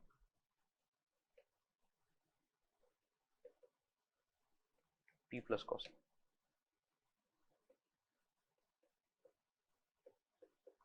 0 से लेकर p +1 तक आ जाएगा। अगर p की वैल्यू 1 है मतलब 0 से 2 चला जाएगा वो, मतलब आपका f डैश एक्स जो है उस टाइम पे 0 से 2 चला जाएगा, 0 से 2। अगर f डैश एक्स 0 से 2 चला गया तो आपको पता है ये इस टाइम पे कैसा है, पॉजिटिव है, और पॉजिटिव है तो फंक्शन इंक्रीजिंग है, और अगर इंक्रीजिंग है तो कैसा है, 1 to 1 है। ये सर आपको कैसे पता कि हमने 1 लिया? 1 मैंने ऐसे लिया सोच के कि मुझे डेरिवेटिव की प्रॉब्लम तब है जब वो कुछ पार्ट के लिए नेगेटिव और कुछ पार्ट के लिए पॉजिटिव हो रहा हो, और नेगेटिव और पॉजिटिव को बांटता है 0। मैंने ये देखा ये 0 कब बन रहा है, ये 0 बन रहा है जब आपके पास वैल्यू आ रही है 1, p की वैल्यू 1, तो p की वैल्यू 1 देख ली तब वहां 0 हो रहा है। अगर p की वैल्यू मैंने 1 से छोटी करी है, अभी दिखाता हूं आपको, 1 to 1 आया, ठीक है। अगर मेरी p की वैल्यू आपके पास, ठीक है, 0 से लेकर 1 के बीच में आ गई, 0 से 1 के बीच में, ठीक है, तो आपके पास यहां लिखा था p -1, यहां लिखा था p + cos x, और यहां लिखा था आपके पास p +1, ठीक है। तो ये वैल्यू अपने आप में 1 से छोटी है, 1 से छोटी वैल्यू में से 1 घटाओगे ये कुछ नेगेटिव नंबर आएगा। अगर ये कुछ नेगेटिव नंबर आया, ठीक है, ये आपके पास नेगेटिव नंबर है, ठीक है, ये p + cos x और ये आपका p +1 है, ये पॉजिटिव नंबर है। क्यों पॉजिटिव है? 1 के अंदर p ऐड हो रहा है, p खुद अभी पॉजिटिव है, तो इसका मतलब जो आपका f डैश एक्स था, f डैश एक्स था, वो नेगेटिव भी हो रहा है और वो क्या हो रहा है, पॉजिटिव भी हो रहा है। फंक्शन इंक्रीजिंग भी हो रहा है और डिक्रीजिंग भी हो रहा है। अगर फंक्शन इंक्रीजिंग और डिक्रीजिंग दोनों हो गया x की वैल्यूज के लिए तो आप बोलोगे इट इज मैनी टू 1, और मैनी टू 1 हो नहीं सकता क्योंकि बाइजेक्टिव दे रखा है। इसका मतलब p की वैल्यू, ठीक है, ये केस आपका नॉट पॉसिबल क्योंकि 1 to 1 दे रखा है उन्होंने, बाइजेक्टिव दे रखा है मतलब 1 to 1, तो p की वैल्यू 1 से छोटी तो जा नहीं सकती। अब p की वैल्यू 1 से बड़ी अगर ले ली मैंने, p इज ग्रेटर देन 1, तो आपके पास p -1 से लेकर आपके पास p + cos x, ये आया आपके पास p +1 तक। अगर p की वैल्यू 1 से बड़ी हो गई, 1 से बड़ी वैल्यू में से घटाऊंगा, ये भी, इधर वाला भी पॉजिटिव है, इधर वाला भी पॉजिटिव है, दोनों तरफ से पॉजिटिव है। आपका f डैश एक्स कैसा है, positive. f dash x positive, function increasing है, फंक्शन इंक्रीजिंग है तो 1 to 1 है, 1 to 1, ऑन टू हम पहले निकाल चुके हैं, ऑन टू। इसका मतलब p की वैल्यू आपकी जा रही है 1 से लेकर कहां तक, इनफाइनाइट तक। ग्रेटर देन 1 की कोई तकलीफ नहीं है, 1 पे कोई तकलीफ नहीं, तो p की वैल्यू 1 से इनफाइनाइट चली गई। अच्छा, 1 से इनफाइनाइट, और कुछ नहीं जा रही, और दिखाता हूं मैं आपको। अगर आपका सिर्फ इंक्रीजिंग होने से फंक्शन 1 to 1 नहीं होता, अगर फंक्शन कंप्लीटली डिक्रीजिंग है तो 1 to 1 हो सकता है, कि p -1 से लेकर आपके पास, ये केस बना रहा हूं मैं, आप केस के नंबर डालना चाहो तो cos x p +1 तक। अब वो 0 कब होगा, ये कब 0 होगा, उधर वाला 0 करके देख लिया था, अब इधर वाला 0 कर लेते हैं। इधर वाला 0 होगा p = -1 पे, तो -1 पे ये लिखा हुआ है p, ये हो गया -2, ये हो गया माइनस, ये हो गया, ये तो आपका f डैश एक्स है 0। f डैश एक्स इस टाइम पे नेगेटिव है, नेगेटिव है सारी x की वैल्यू के लिए। आपको पता है फंक्शन डिक्रीजिंग है, फंक्शन डिक्रीजिंग है तो 1 to 1 है, मतलब -1 ले सकते हैं, हाँ। और अगर -1 से छोटी वैल्यू ले ली आपका p इज लेस देन -1, तो -1 से छोटी वैल्यू ली, ये लिखा हुआ है p -1, ये p + cos x, ये लिखा हुआ है p +1। -1 से छोटी वैल्यू, नेगेटिव वैल्यू ही तो है, negative value minus negative value, ये तो नेगेटिव है। -1 से छोटी वैल्यू सोचोगे -2 होता है, -2 + 1 कितना आएगा, नेगेटिव आएगा, -1 आएगा, नेगेटिव। इसका मतलब जो आपका डेरिवेटिव था वो नेगेटिव वैल्यू से नेगेटिव वैल्यू के बीच में है। आप बोलोगे यहां पे तो मेरा f' जो है वो नेगेटिव है, f' नेगेटिव, फंक्शन डिक्रीजिंग है तो 1 to 1 है। तो f p लेस देन -1 पे भी कोई दिक्कत नहीं है, इसका मतलब p की वैल्यू आपके पास -∞ से लेकर -1 आ गई। -1 से अगर 0 रख दिया आपने, -1 से 0, तो ये वाला 0 नहीं बनेगा, ये पॉजिटिव हो जाएगा कि फंक्शन की वैल्यू नेगेटिव तो p की वैल्यू नेगेटिव तो है लेकिन -1 से बड़ी है। अगर -1 से बड़ी ली तो कौन सी वैल्यू लेते हैं, -0.5 ले लेते हैं। -0.5 में रख दूंगा तो ये 1/2 आ जाएगा। ये इस तरफ पॉजिटिव हो गया और उस तरफ नेगेटिव हो गया, तो जो डेरिवेटिव है वो कुछ पार्ट के लिए पॉजिटिव से नेगेटिव जा रहा है। डेरिवेटिव अगर पॉजिटिव से नेगेटिव जा रहा है, इसका मतलब कुछ पार्ट के लिए डेरिवेटिव पॉजिटिव होगा x के, कुछ पार्ट के लिए नेगेटिव होगा। कुछ पार्ट के लिए पॉजिटिव, कुछ पार्ट के लिए नेगेटिव का मतलब कुछ पार्ट के लिए फंक्शन इंक्रीजिंग, कुछ के लिए डिक्रीजिंग। इंक्रीजिंग डिक्रीजिंग दोनों हो जाता है, मैनी टू 1 आ जाता है। तो ये p की रेंज आ जाती है आपके पास। कितनी रेंज आ गई हमारे पास, क्या आंसर आया, -∞ से -1, यूनियन 1 से इनफाइनाइट। तो p belongs to -∞ to -1, union में 1 to ∞। ठीक है, हो क्या रहा है, हो इसमें यही रहा है, देखना y = x की लाइन, y = 2x की लाइन, y = -x की लाइन। ठीक है, y = -2x की लाइन। ठीक है, आपके पास px प्लस sin x लिखा हुआ है। अगर p की वैल्यू 1 हो जाएगी तो x प्लस sin x का ग्राफ बनेगा। इसका ग्राफ बनेगा x प्लस sin x का, ऐसे जाएगा। ठीक है, ऐसे। अगर मेरे पास p की वैल्यू 2 हो गई तो 2x प्लस sin x का ग्राफ बनेगा, ऐसे जाएगा। ठीक है, ऐसे।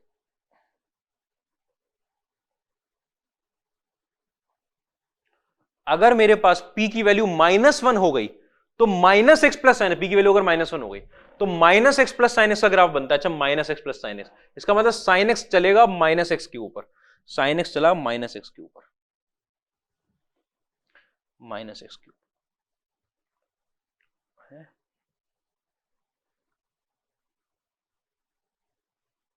-x को नीचे करेगा। ठीक है,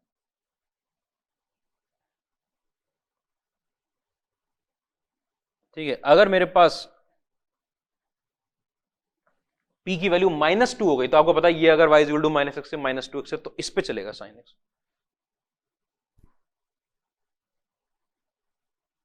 ऐसे करके ग्राफ बनेंगे। ये सारे फंक्शन, ये इंक्रीजिंग फंक्शन और ये सब लेफ्ट टू राइट में डिक्रीजिंग फंक्शन है, डिक्रीजिंग फंक्शन है। अगर आपके पास x/2 की लाइन बना दूं मैं,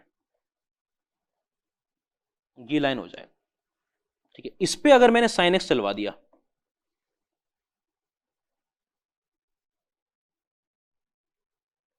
ठीक है, sin x चलवा दिया, तो आपको पता चलेगा कि सर एक हॉरिजॉन्टल लाइन ऐसी जा रही है। ये चलवा दिया मैंने sin x, ये आपका ग्राफ नहीं होता, ये काला वाला ग्राफ है।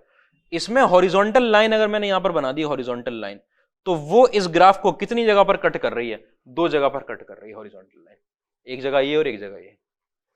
ठीक है, ऐसे करके अगर आपने यहां बना दी हॉरिजॉन्टल लाइन तो वो कई जगह कट कर जाएगी। यही वो अकेली जगह है y, ये 1 इसकी लास्ट लिमिट होती है जहां पर वो 2 जगह कट नहीं करती, लास्ट लिमिट होती है। ठीक है, इतनी बात में तकलीफ नहीं होगी। अच्छा, 1 उसकी लास्ट लिमिट आ जाएगी। जब स्लोप 1 होती है, 1 से जैसे नीचे होगी स्लोप, 1 से जैसे नीचे होगी तो ऐसे पॉइंट आने लगेंगे आपके पास जिसके अंदर हॉरिजॉन्टल लाइन 2 बार कट कर जाए। ठीक है, जब तक 1 है जब तक हॉरिजॉन्टल लाइन 2 बार कट नहीं करती। ऐसे एकदम लगेगा कि सीधा हो गया ग्राफ, लेकिन ये यूं होते ही मुड़ जाता है, जैसे कि x³ का होता है। आपको लगेगा कि ये ग्राफ जो है सीधी हो रही है कि लाइन सर, ये नहीं, ये होते ही मुड़ता है असल में ये। ठीक है, जैसे ही हुआ वैसे ही मुड़ गया। ये आपका कब चलेगा, x प्लस sin x तक चलेगा। ये नीचे अगर लाते जा रहे हैं, स्लोप कम करते जा रहे हैं, तो जब तक स्लोप 1 है, p स्लोप है ना, और उससे जैसे ही नीचे जाओगे तो ये जो है, जो एकदम यूं घूम के मुड़ रहा था, इसको जैसे ही मैं नीचे करूंगा तो हॉरिजॉन्टल लाइन 2 पॉइंट पे कट करने लगेगी और फंक्शन 1 to 1 नहीं रहेगा। ठीक है, तो इंक्रीजिंग को भी चेक करना था और डिक्रीजिंग को भी चेक करना था। इतनी बात आपको ध्यान से समझ के रखनी है, ठीक है, तकलीफ नहीं होनी चाहिए इतनी बात में, ध्यान से देख लो, समझ गए बात। अगला क्वेश्चन देखेंगे, और वैसे आपके पास पूरी थ्योरी मैंने इधर लगा दी इसकी, जैसे आप इसको एनालाइज करोगे कि रेंज आर क्यों है, कुछ भी हो जाए, ये तो ऑड पॉलिनोमियल है, ये तो आर तक ले जाएगा आपको, साइन तो -1 ऐड करेगा, रेंज आर है, ऑन टू हो गया फौरन। सब चेकिंग उसके लिए थी, केस बना बना के, ठीक है, इतनी बात में कोई प्रॉब्लम नहीं, अभी देख रहे हैं, ठीक है। तो नेक्स्ट क्वेश्चन पर आते हैं हम लोग। 1 1 ऑन टू के लिए आपका f x is equal to क्या दे रखा है आपका, x अपॉन 1 प्लस एक्स, जहां पर f आपका जा रहा है 0 टू इनफाइनाइट से लेकर 0 टू इनफाइनाइट में, ठीक है, क्लोज इंटरवल है, ये आपका एफ एक्स दे दिया,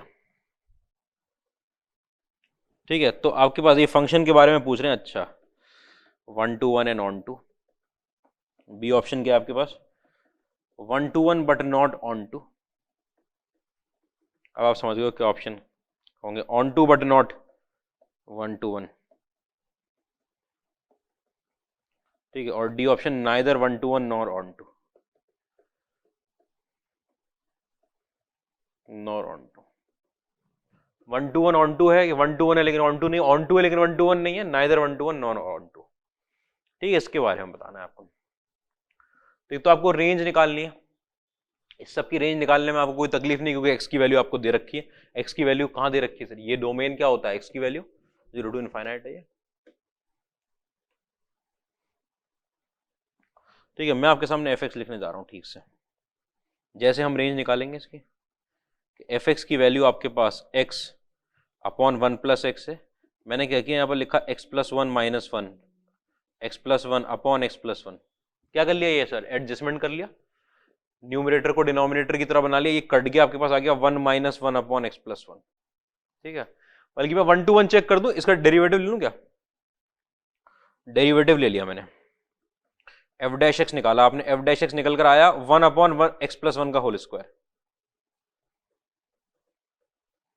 कोई तकलीफ नहीं है, ये 1 का 0 माइनस अपनी जगह पर, इसका 1 अपॉन एक्स प्लस 1 का माइनस 1 अपॉन एक्स प्लस 1 का होल स्क्वायर, माइनस पहले से था, माइनस माइनस प्लस हो गया, और ये वैल्यू आपको पता है हर हाल में कैसी वैल्यू है, पॉजिटिव वैल्यू, डिनोमिनेटर स्क्वायर है, डिनोमिनेटर 0 होगा नहीं क्योंकि डिनोमिनेटर है, ठीक है। तो ये अपने आप में न्यूमरेटर जो है आपका 1 है, पॉजिटिव है, डिनोमिनेटर परफेक्ट स्क्वायर है, पॉजिटिव है, दोनों पॉजिटिव हुआ, ग्रेटर देन 0, इसका मतलब अगर आपका एफ डैश एक्स पॉजिटिव आ गया, इसका मतलब F x is increasing, F x increasing होते आपने बोल दिया फंक्शन 1 to 1 है, 1 to 1 पे तो बात पक्की हो गई। अब ऑन टू चेक करना है, एफ एक्स दे रखा है आपका, एफ एक्स ये निकला था हमारा, y is equal to 1 minus 1 upon x plus 1, y is equal to 1 minus 1 upon x plus 1, ये आपका बहुत इजी रहेगा, इससे आपकी रेंज निकालना, x 0 से इनफाइनाइट, हाँ देखो क्या दिया है क्वेश्चन में, x आपका ये होगी ना डोमेन की वैल्यू, डोमेन की वैल्यू मतलब x की वैल्यू, डोमेन दे रखा है 0 से इनफाइनाइट, तो x 0 से इनफाइनाइट क्योंकि गिवन है, गिवन है, x की वैल्यू गिवन है, अगर x यहां है तो आपको x प्लस 1 लाना है, x प्लस 1 आपका 1 से लेकर इनफाइनाइट, उसका मुझे रेसिप्रोकल लेना है, रेसिप्रोकल लेना है तो आपको पता है 0 से लेकर आपका 1 अपॉन एक्स प्लस 1 1 तक, ये 1 को उधर लिख दिया, इनफाइनाइट का रेसिप्रोकल इधर लिख दिया, माइनस से मल्टीप्लाई करना है, माइनस से मल्टीप्लाई करना है तो आपको पता है ये बनकर आएगा minus one upon x plus 1 से लेकर 0, इनइक्वालिटी का साइन पलट गया, वो 1 इधर लिख दिया माइनस 1 लगा के, फिर आपको 1 ऐड करना है, ये वाला 1 ऐड करना है तो ये बन गया 0, 1 माइनस 1 अपॉन एक्स प्लस 1, ठीक है, और ये बन गया आपके पास 1, ये y की वैल्यू थी, y की वैल्यू जो आ गई उसने आपको बता दी कि रेंज ऑफ फंक्शन जो निकल कर आई है वो निकल कर आई है 0 से 1, 0 पे क्लोज 1 पे ओपन, ये आपके पास क्या निकल कर आया, रेंज ऑफ फंक्शन, अच्छा ये रेंज ऑफ फंक्शन निकला है, ये जो रेंज ऑफ फंक्शन निकल कर आया है 0 से 1 आपका, ये कोडोमेन से छोटा है, कोडोमेन कितना दे रखा है देख लो, कोडोमेन 0 से इनफाइनाइट दे रखा है, आपकी रेंज कितनी निकल कर आई है 0 से 1 की निकल कर आई है, कोडोमेन से छोटा है, आपको पता चल गया ये फंक्शन इनटू है, तो ये 1 to 1 तो है लेकिन ऑन टू नहीं है, तो 1 to 1 but not onto, कौन सा 2002 में आईआईटी ने, 2020 लिख दिया, अच्छा मैं इसको 2002 में आईआईटी ने पूछा था, जेई एडवांस ने,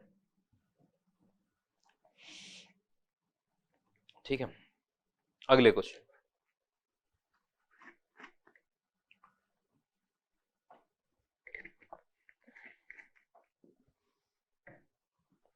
अगला क्वेश्चन आपसे क्या कह रहा है,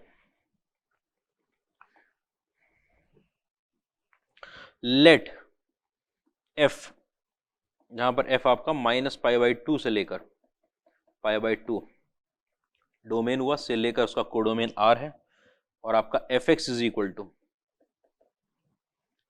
लॉग के अंदर sec x प्लस 10x का क्यूब लिखा हुआ है। ठीक है, देन ऑप्शन दे रखे हैं हमारे पास, F x is odd, B option F x is 1:1, C option F x is onto, D option F x is even. ठीक है, मल्टीपल कैरेट का क्वेश्चन है, ऑड है, ऑड इवन बताना है आपको, और 1:1 ऑन टू चेक करना है। ठीक है, तो ऑड इवन चेक कर लेंगे पहले, या 1:1 ऑन टू कर लेते हैं, जैसे दिल चाहे। ठीक है, मैं ऑड इवन कर लेता हूं पहले, ऑड इवन चेक करना बहुत आसान रहता है। कैसे करते थे सर ऑड इवन चेक? अरे x की जगह -x पुट करके, और कैसे करते थे,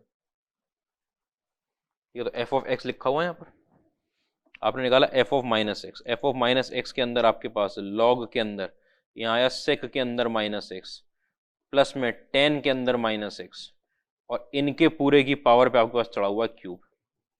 ठीक है, लॉग के अंदर सेक तो खा गया माइनस को, sec x आया, 10 ने माइनस को बाहर रख दिया, माइनस में 10x आया।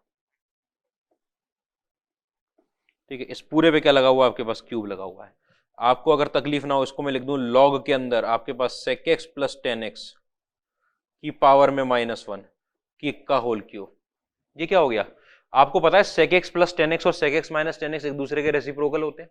अगर sec x माइनस 10x लिखा है, इसको मैं 1/sec x प्लस 10x लिख सकता हूं। भाई sec square x minus 10 square x 1 होता है, a square minus b square है, a plus b minus b में तोड़ लिया, एक दूसरे के रेसिप्रोकल होते हैं, बेसिक बात है अब तो। ठीक है, तो sec x माइनस 10x जो है उसको आपने लिख दिया 1/sec x प्लस 10x, तो मैंने 1 की जगह पावर है -1, वो आर्ग्यूमेंट की पावर है लॉग की, बाहर आ जाएगी। लॉग के आर्ग्यूमेंट की पावर है माइनस साइन के साथ लॉग के अंदर sec x प्लस 10x का क्या लगा हुआ है यहां पर? Whole cube. और आपको पता है क्यूब के अंदर माइनस पड़ा हुआ है, माइनस बाहर आ जाएगा, माइनस बाहर आ गया, और बाकी जो बचा हुआ है वो एफ एक्स है। आपको पता चल गया फंक्शन ऑड है, फंक्शन के बारे में पता चल गया फंक्शन ऑड है, इवन नहीं हो सकता, अब ऑड हो गया। अब 1:1 ऑन टू, 1:1 के लिए आपको पता है डेरिवेटिव्स का ग्राफ तो बना नहीं पाएंगे, वैल्यू भी पुट कर करके ऐसा भी नहीं कर सकते कि मैपिंग लगा लें, ग्राफ भी बना नहीं पाएंगे, डेरिवेटिव निकालना पड़ता है। ठीक है, तो आपका एफ एक्स जो लिखा था, f x is equal to log के अंदर, अब लग रहा होगा तो बहुत तकलीफ दे है, अभी देखते हैं इसकी तकलीफ। ठीक है, डेरिवेटिव लूंगा अगर मैं एफ डैश एक्स, तो आपको पता है 3 आ जाएगा यहां पर, लॉग के अंदर sec x प्लस 10x अपनी जगह पर रहेगा, उसका होल स्क्वायर। ठीक है, लॉग का derivative 1/sec x plus 10x।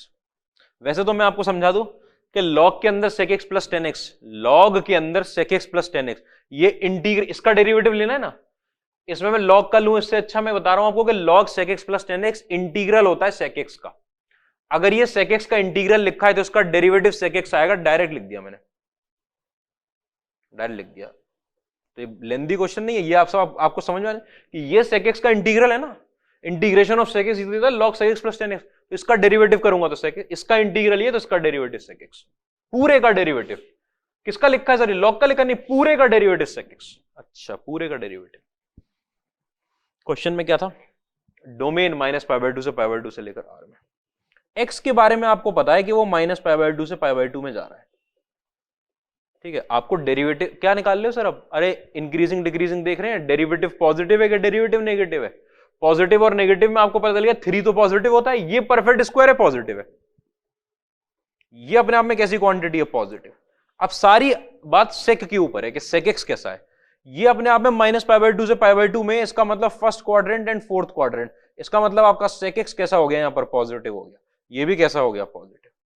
x की वैल्यू -π/2 से π/2 में जा रही है, इसका मतलब फोर्थ एंड फर्स्ट -π/2 से π/2 में, fourth and first. Sec positive, उसमें सेक पॉजिटिव होता है, सेक पॉजिटिव ये पॉजिटिव हो गया। जैसे ही आपको पता चला पॉजिटिव हो गया, इसका मतलब पूरा f' पॉजिटिव हो गया, पॉजिटिव चीजों का प्रोडक्ट है वो, ये तो स्क्वायर है परफेक्ट।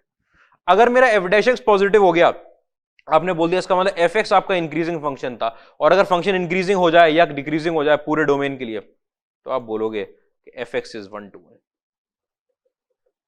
f(x) कैसा फंक्शन है? 1 to 1, बस 1 to 1 निकाल लिया हमने। अब क्या चेक करना है आपको? ऑन टू, तो इसकी रेंज निकालनी है। अब रेंज की तकलीफ सुनो,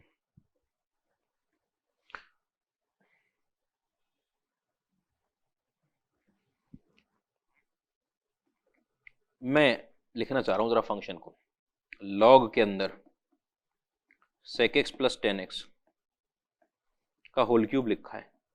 आपको कोई तकलीफ ना हो तो लॉग के अंदर 10 के अंदर x/2 प्लस π/4 का होल क्यूब, x/2 प्लस π/4 का होल क्यूब। ये कहां से लिख दिया सर आपने? मैं बता रहा हूं अभी कहां से लिख दिया। मैंने जब इंटीग्रेशन पढ़ाया था तो आपको दो फॉर्मूले याद करवाए थे, sec x का log sec x plus 10x और log के अंदर 10x/2 प्लस π/4, x/2 प्लस π/4। ठीक है, वो कैसे निकाला था? sec x प्लस 10x को साइन कॉस में कन्वर्ट करते रहे थे। ठीक है, 1 प्लस निकल कर आया था आपके 1 plus cos x/2, sorry 1 plus 10x/2 और 1/1 माइनस 10x/2 निकल कर आ गया था, उससे 10 में बना दिया था। मतलब कि ट्रिग्नोमेट्री का कन्वर्जन करके sec x प्लस 10x को हमने ये लिख दिया था। तो यहां भी कर सकते हैं, वो तो थोड़ी कि इंटीग्रेशन का क्वेश्चन आएगा तभी करेंगे ट्रिग्नोमेट्री का, यहां करके वो निकाल दिया। वो क्यों निकाला? क्योंकि रेंज निकालने का तरीका है जिसे जानते हैं जिसे जानना है। जानते आप x को है तो एक x होगा तो आप निकाल लोगे, इन दोनों का सम नहीं निकाल पाओगे आप, कि इसकी रेंज अलग निकलेगी इसकी अलग, तो नहीं निकाल पाओगे। लेकिन अगर सिर्फ एक जगह x पड़ा रहा तो आप निकाल सकते हो। एक जगह x पड़ा हुआ है, आपको पता है x की वैल्यू तो सर -π/2 से π/2 लाई करती है, तो x/2 की वैल्यू मेरी लाई करेगी -π/4 से π/4 में। ठीक है, तो π/4 अगर मैं उसमें ऐड कर दूंगा तो 0 से लेकर मेरी x/2 प्लस π/4 की वैल्यू π/2 में लाई करेगी। अगर उस पर मैं 10 लगा दूंगा तो आपको पता है 0 से π/2 में 10, 0 से π/2 का इंक्रीजिंग फंक्शन है। आपको पता है कि 10x इंक्रीजिंग फंक्शन है। इंक्रीजिंग फंक्शन अप्लाई करने पे इनइक्वालिटी का साइन चेंज नहीं होगा। इंक्रीजिंग फंक्शन जो यहां पे बोला जा रहा है वो रेंज में जो उसका यूज था, यहाँ पे इसके लिए नहीं कि 1 to 1 है। इंक्रीजिंग तो बोल रहा हूं मैं, किसके लिए बोल रहा हूं इंक्रीजिंग? कि इंक्रीजिंग फंक्शन अप्लाई करने पे इनइक्वालिटी का साइन चेंज नहीं होता जो रेंज में पड़ा था। तो 10 अप्लाई करोगे तो यहाँ पे 0, यहाँ 10 के अंदर x/2 प्लस π/4, ठीक, और यहाँ पर इनफाइनाइट, कोई तकलीफ नहीं इसके अंदर। ठीक है, उसके बाद आप लॉग अप्लाई करने जा रहे हो। अब जब आप लॉग अप्लाई करने जा रहे हो तो लॉग वैसे तो ना यहाँ अप्लाई होता ना वहां अप्लाई होता, ये वैल्यू भी उसके डोमेन में नहीं है, लेकिन ओपन इंटरवल पे लगा हुआ है और लॉग अपने आप में इंक्रीजिंग फंक्शन है। लॉग अप्लाई होगा तो ये जाएगी माइनस इनफाइनाइट पे वैल्यू लॉग के अंदर। अगर 0, अगर ये वैल्यू 0 मतलब 10x/2 प्लस π/4, मान लो कोई a है, ये a जो है ये 0 से जस्ट बढ़ा है, मतलब 0 की तरफ जा रहा है और 0 से पहले पहले रुक जा रहा है। अगर लॉग के अंदर की वैल्यू 0 से जस्ट पहले रुक रही है तो लॉग नीचे कहां जा रहा होगा? माइनस इनफाइनाइट की तरफ। लॉग के अंदर 10 के अंदर x/2 प्लस π/4, ठीक है, से लेकर इनफाइनाइट पे लॉग इनफाइनाइट आंसर देगा। अगर मैं इसका क्यूब कर लूंगा तो आपको पता है क्यूब करने से ऐसा तो है नहीं, अगर स्क्वायर कर रहा होता तो नेगेटिव टर्म नहीं आता, लेकिन मैं क्यूब कर रहा हूं तो क्यूब करने पर वो कोई असर डालेगा नहीं वैल्यू पर, माइनस इनफाइनाइट से इनफाइनाइट ही रहेगी का होल क्यूब। क्यूब करने में कोई असर नहीं पड़ रहा। इनपुट की वैल्यू सारे रियल नंबर है, आउटपुट कितना निकालेगा? सारे रियल नंबर क्यूब करने पर। तो रेंज जो आ गई फंक्शन की, range of function belongs to R. क्या दे रखा है आपको? कोडोमेन। कोडोमेन दे रखा है आपको आर। आपको पता चल गया range is equal to codomain. जैसे आपको पता चल गया, आपने बोल दिया फंक्शन तो सर ऑन टू निकला, फंक्शन ऑन टू निकला, बस मजा ही आ गया। फंक्शन ऑन टू निकल दिया, function is onto. Odd भी हो गया, 1 to 1 भी हो गया, ऑन टू भी हो गया, कोई तकलीफ की बात ही नहीं थी। बिल्कुल 2014 में IIT ने पूछा हुआ है। सर इतना आसान क्वेश्चन। हाँ, फंक्शन की दो बातें पूछ ली उन्होंने, काइंड ऑफ फंक्शन और इवन ऑड फंक्शन, एक ही में लगा दिया। 2014 में पूछा था। ठीक है, तो क्वेश्चन आ जाता है अगर तो इसी से आएगा, आ जाता है जनरली।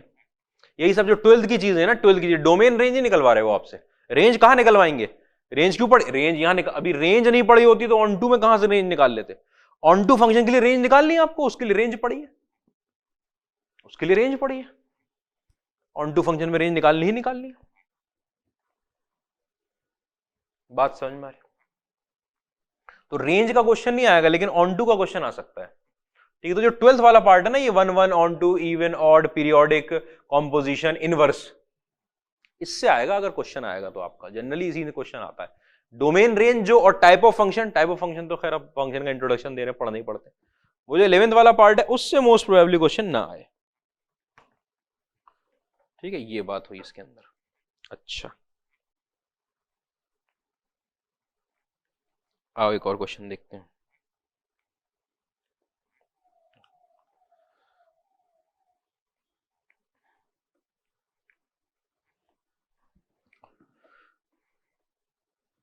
अगर हमारा f x is equal to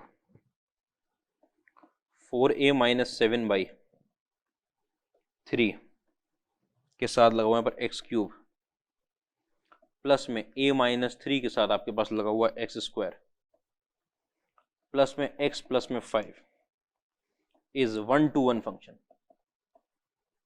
then a belongs to, a क्या आएगा? ठीक है, तो a क्या आएगा, ये बात आपको करनी है। अगर आपका 1-to-1 फंक्शन है, 1-to-1 फंक्शन, अगर आपका एफ एक्स 1-to-1 फंक्शन है, since f x is 1-to-1, इसका मतलब क्या होगा कि f dash x is greater than 0, ठीक है, for all x belonging to R, या फिर आपका f dash x is less than 0 for all x belonging to R, कि या तो डेरिवेटिव पॉजिटिव होगा या डेरिवेटिव कंप्लीटली पॉजिटिव होगा या कंप्लीटली नेगेटिव होगा। ठीक है, एक बात। दूसरी बात मैं एक बात कर दूं, अगर आपका एक्स क्यूब का टर्म हट गया, मतलब एक्स क्यूब का जो कोफिशिएंट है वो 0 हो गया, ठीक है, और एक्स स्क्वायर का कोफिशिएंट 0 नहीं हुआ, एक्स क्यूब का 0 होगा एक ही किसी वैल्यू पर, एक्स स्क्वायर का 0 होगा एक ही किसी और वैल्यू पर, ये 3 पर होगा 0, वहां 3 पे नहीं होगा 0, देखो तो 3 पे नहीं होगा 0। ठीक है, तो एक्स क्यूब का अगर आपका कोफिशिएंट 0 हो गया तो ये क्वाड्रेटिक बनकर आ जाएगी, और क्वाड्रेटिक का ग्राफ आपको पता है ऐसे करके जाता है, क्वाड्रेटिक का पैराबोला, वो हर हाल में हॉरिजॉन्टल लाइन उसे 2 बार कट करके जाएगी। तो अगर आपका एक्स क्यूब का टर्म हट गया तब तो ये किसी हालत में 1-to-1 नहीं होना है, 1-to-1 नहीं होना है।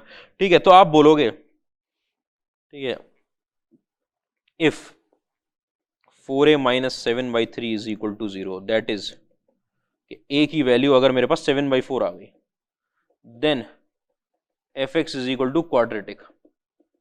ठीक है, this implies many to one, quadratic हमेशा मैनी टू वन, आपको पता है ना, क्वाड्रेटिक तो पैराबोला बनाएगी। ठीक है, ठीक है, तो आप क्या बोलोगे, फॉर 1-to-1 फंक्शन ए की वैल्यू, एक तो पक्की बात है कि 7/4 नहीं हो सकती, 7/4 तो नहीं हो सकती, ये तो एक बात निकाल ली हमने। दूसरी बात, डेरिवेटिव की बात देखनी है मुझे, तो पहले मैं एफ डैश एक्स निकाल लूं,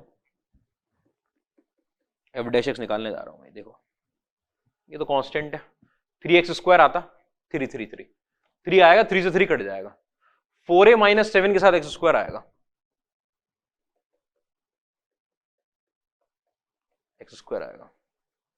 ठीक है, यहां पर 2 times a minus 3x, 2 times a minus 3x,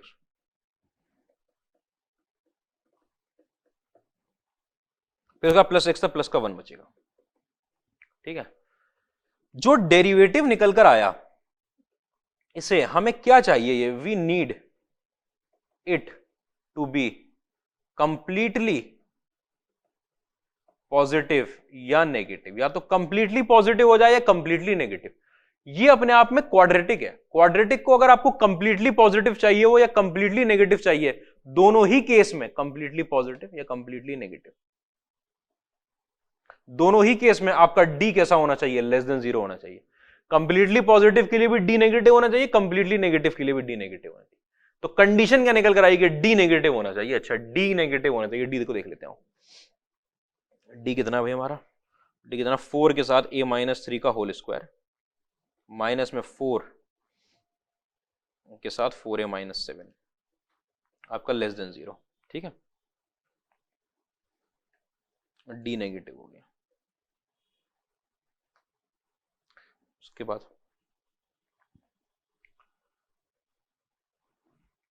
4 into A minus 3, अरे इसको खोलना पड़ेगा यार, 4 को हटा दूं पहले तो, ठीक है। ए माइनस 3 का square, A square minus 6a plus 9 minus 4a plus 7 is less than 0। 4 को कॉमन निकाल के हटा दिया था, ये वाला 4 हट गया, ये वाला 4 माइनस लगा रहा, उसकी वजह से माइनस 4a प्लस 7, ठीक है। तो ये आपका निकल रहा है A square minus 10a plus 16 is less than 0। 8 और 2 में ब्रेक हो जाएगा, a माइनस 2 और a माइनस 8 में ब्रेक हो गया, a माइनस 2 और a minus 8 is less than 0। तो a की वैल्यू आपके पास ये 2 आया, ये 8 आया, ये प्लस, ये माइनस, ये प्लस, ये आ गई। तो a बिलोंग्स टू 2 to 8, ठीक है। अच्छा, एक तो बात ये, फिर एक बात हमारे पास लिखी हुई थी कि a की वैल्यू आपके पास 7/4 ना हो, 7/4 यहां लाई करेगा।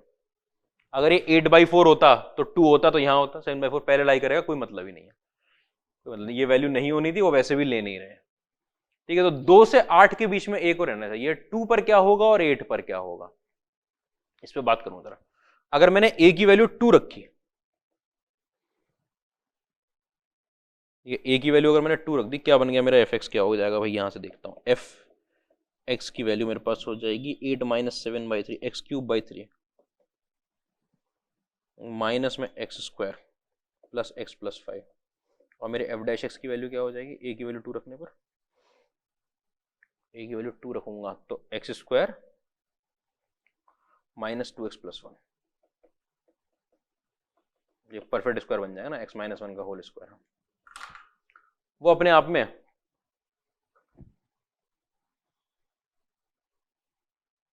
4a माइनस 7 था ना, f डैश x पॉजिटिव आ जाएगा, ठीक है, पॉजिटिव ही तो चाहिए था, f dash x positive, f dash x d negative चाहिए था, f डैश x तो पॉजिटिव ही चाहिए था, ग्रेटर देन और इक्वल टू 0। सारी बात की तकलीफ कहां पर है, बात की तकलीफ, अब ये बहुत, एक बात ऐसी होती है जो आपको यहां दिखेगी नहीं। यहां क्यों नहीं दिखेगी, क्योंकि मैं इसका ग्राफ नहीं बनाऊंगा आपके लिए, इसका ग्राफ नहीं बनाएंगे सर, नहीं इसका ग्राफ नहीं बनाऊंगा। ये अपने आप में देखो कैसा होगा, x³ minus 3x square plus में 3x प्लस 15 डिवाइड बाई 3, ठीक है, ये होगा। ये इसका ग्राफ नहीं बनाऊंगा। वहां पर क्या हो रहा है कि जब x की वैल्यू 1 हो जाएगी, जब a की वैल्यू आपने 2 रख दी, a की वैल्यू 2 रख दी, तो ये परफेक्ट स्क्वायर बन रहा है, और परफेक्ट स्क्वायर में d इक्वल टू 0 हो रहा है, ठीक है। अभी भी ये है पॉजिटिव ही, लेकिन ये 0 के बराबर भी है। मैंने dy बाई dx सिर्फ ग्रेटर देन 0 रखा था, इक्वल टू 0 पर क्या हो रहा है, इक्वल टू 0 पर देखो क्या क्या चीज होती है इक्वल टू 0 पर।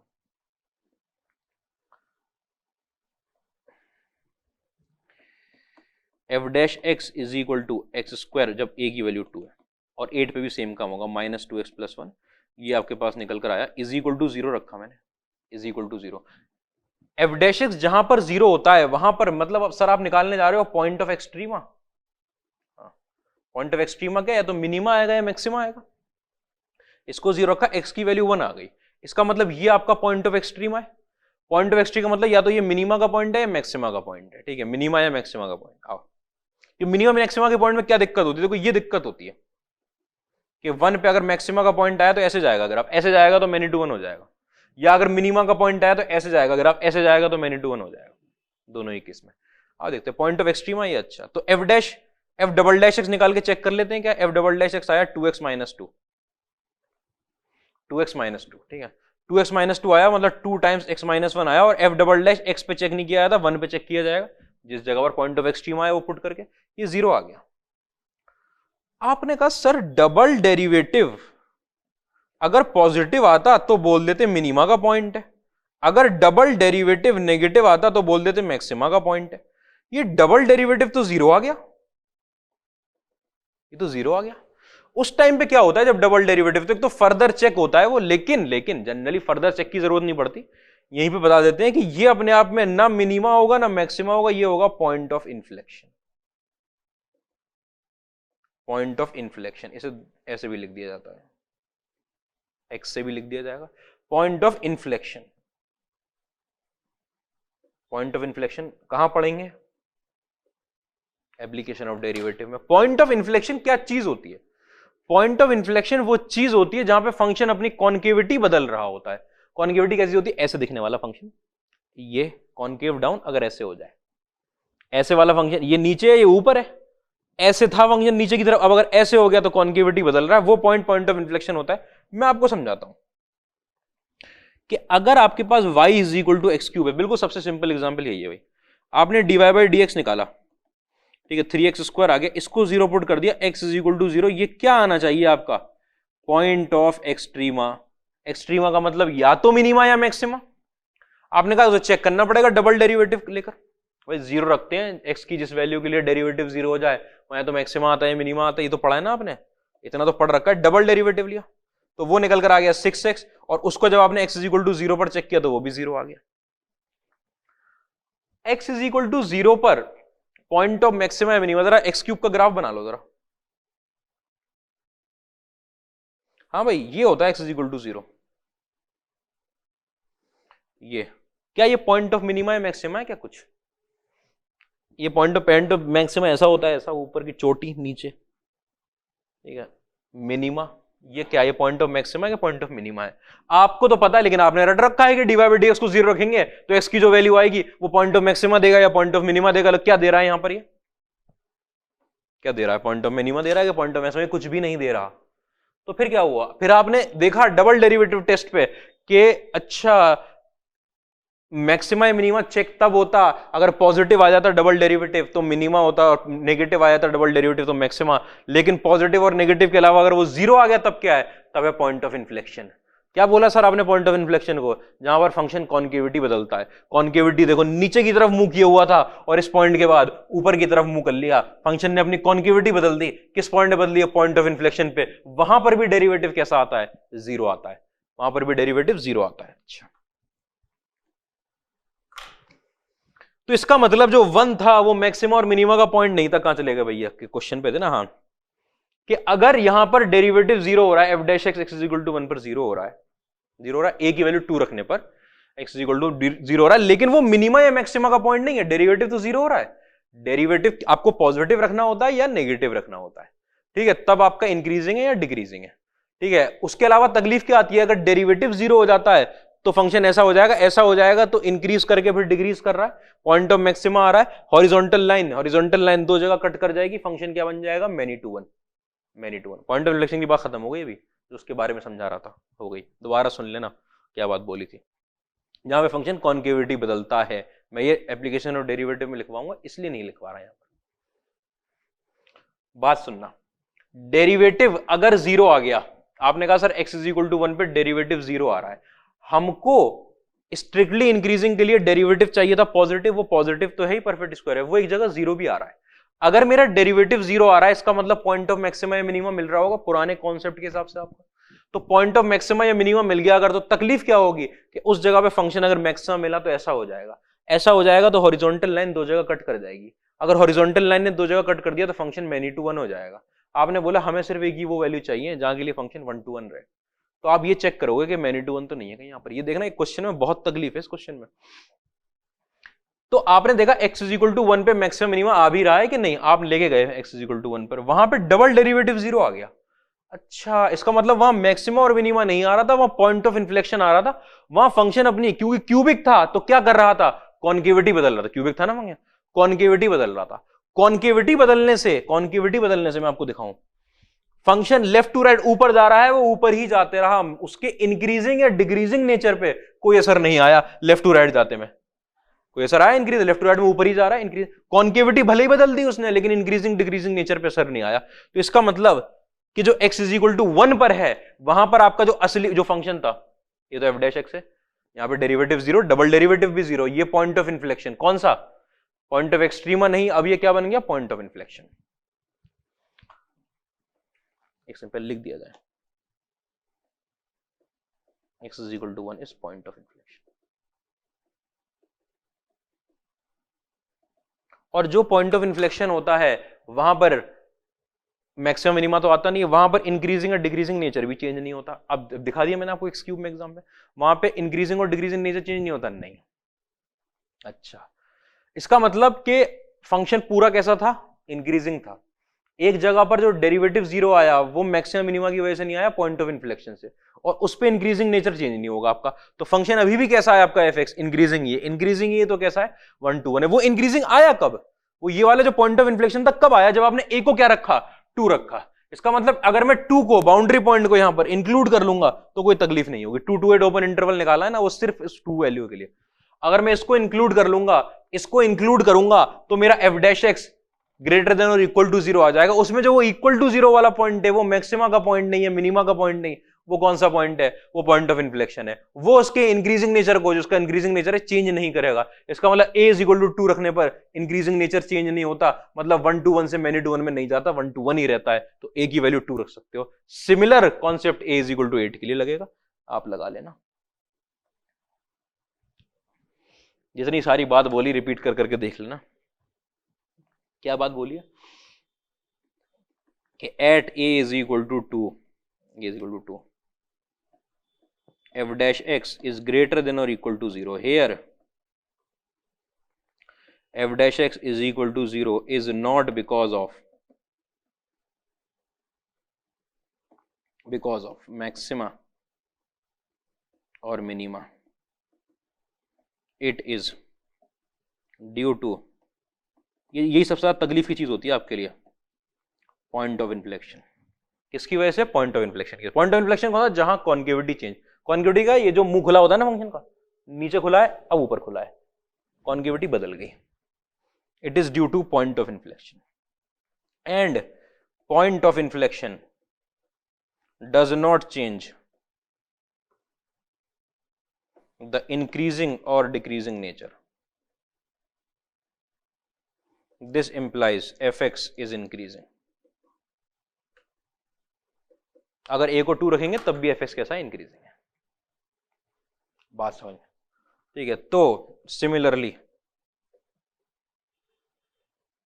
फॉर a इज इक्वल, मैं आपको बता रहा हूं, आप ये बात जो मैंने इतनी लंबी बोली आप बार बार सुनना।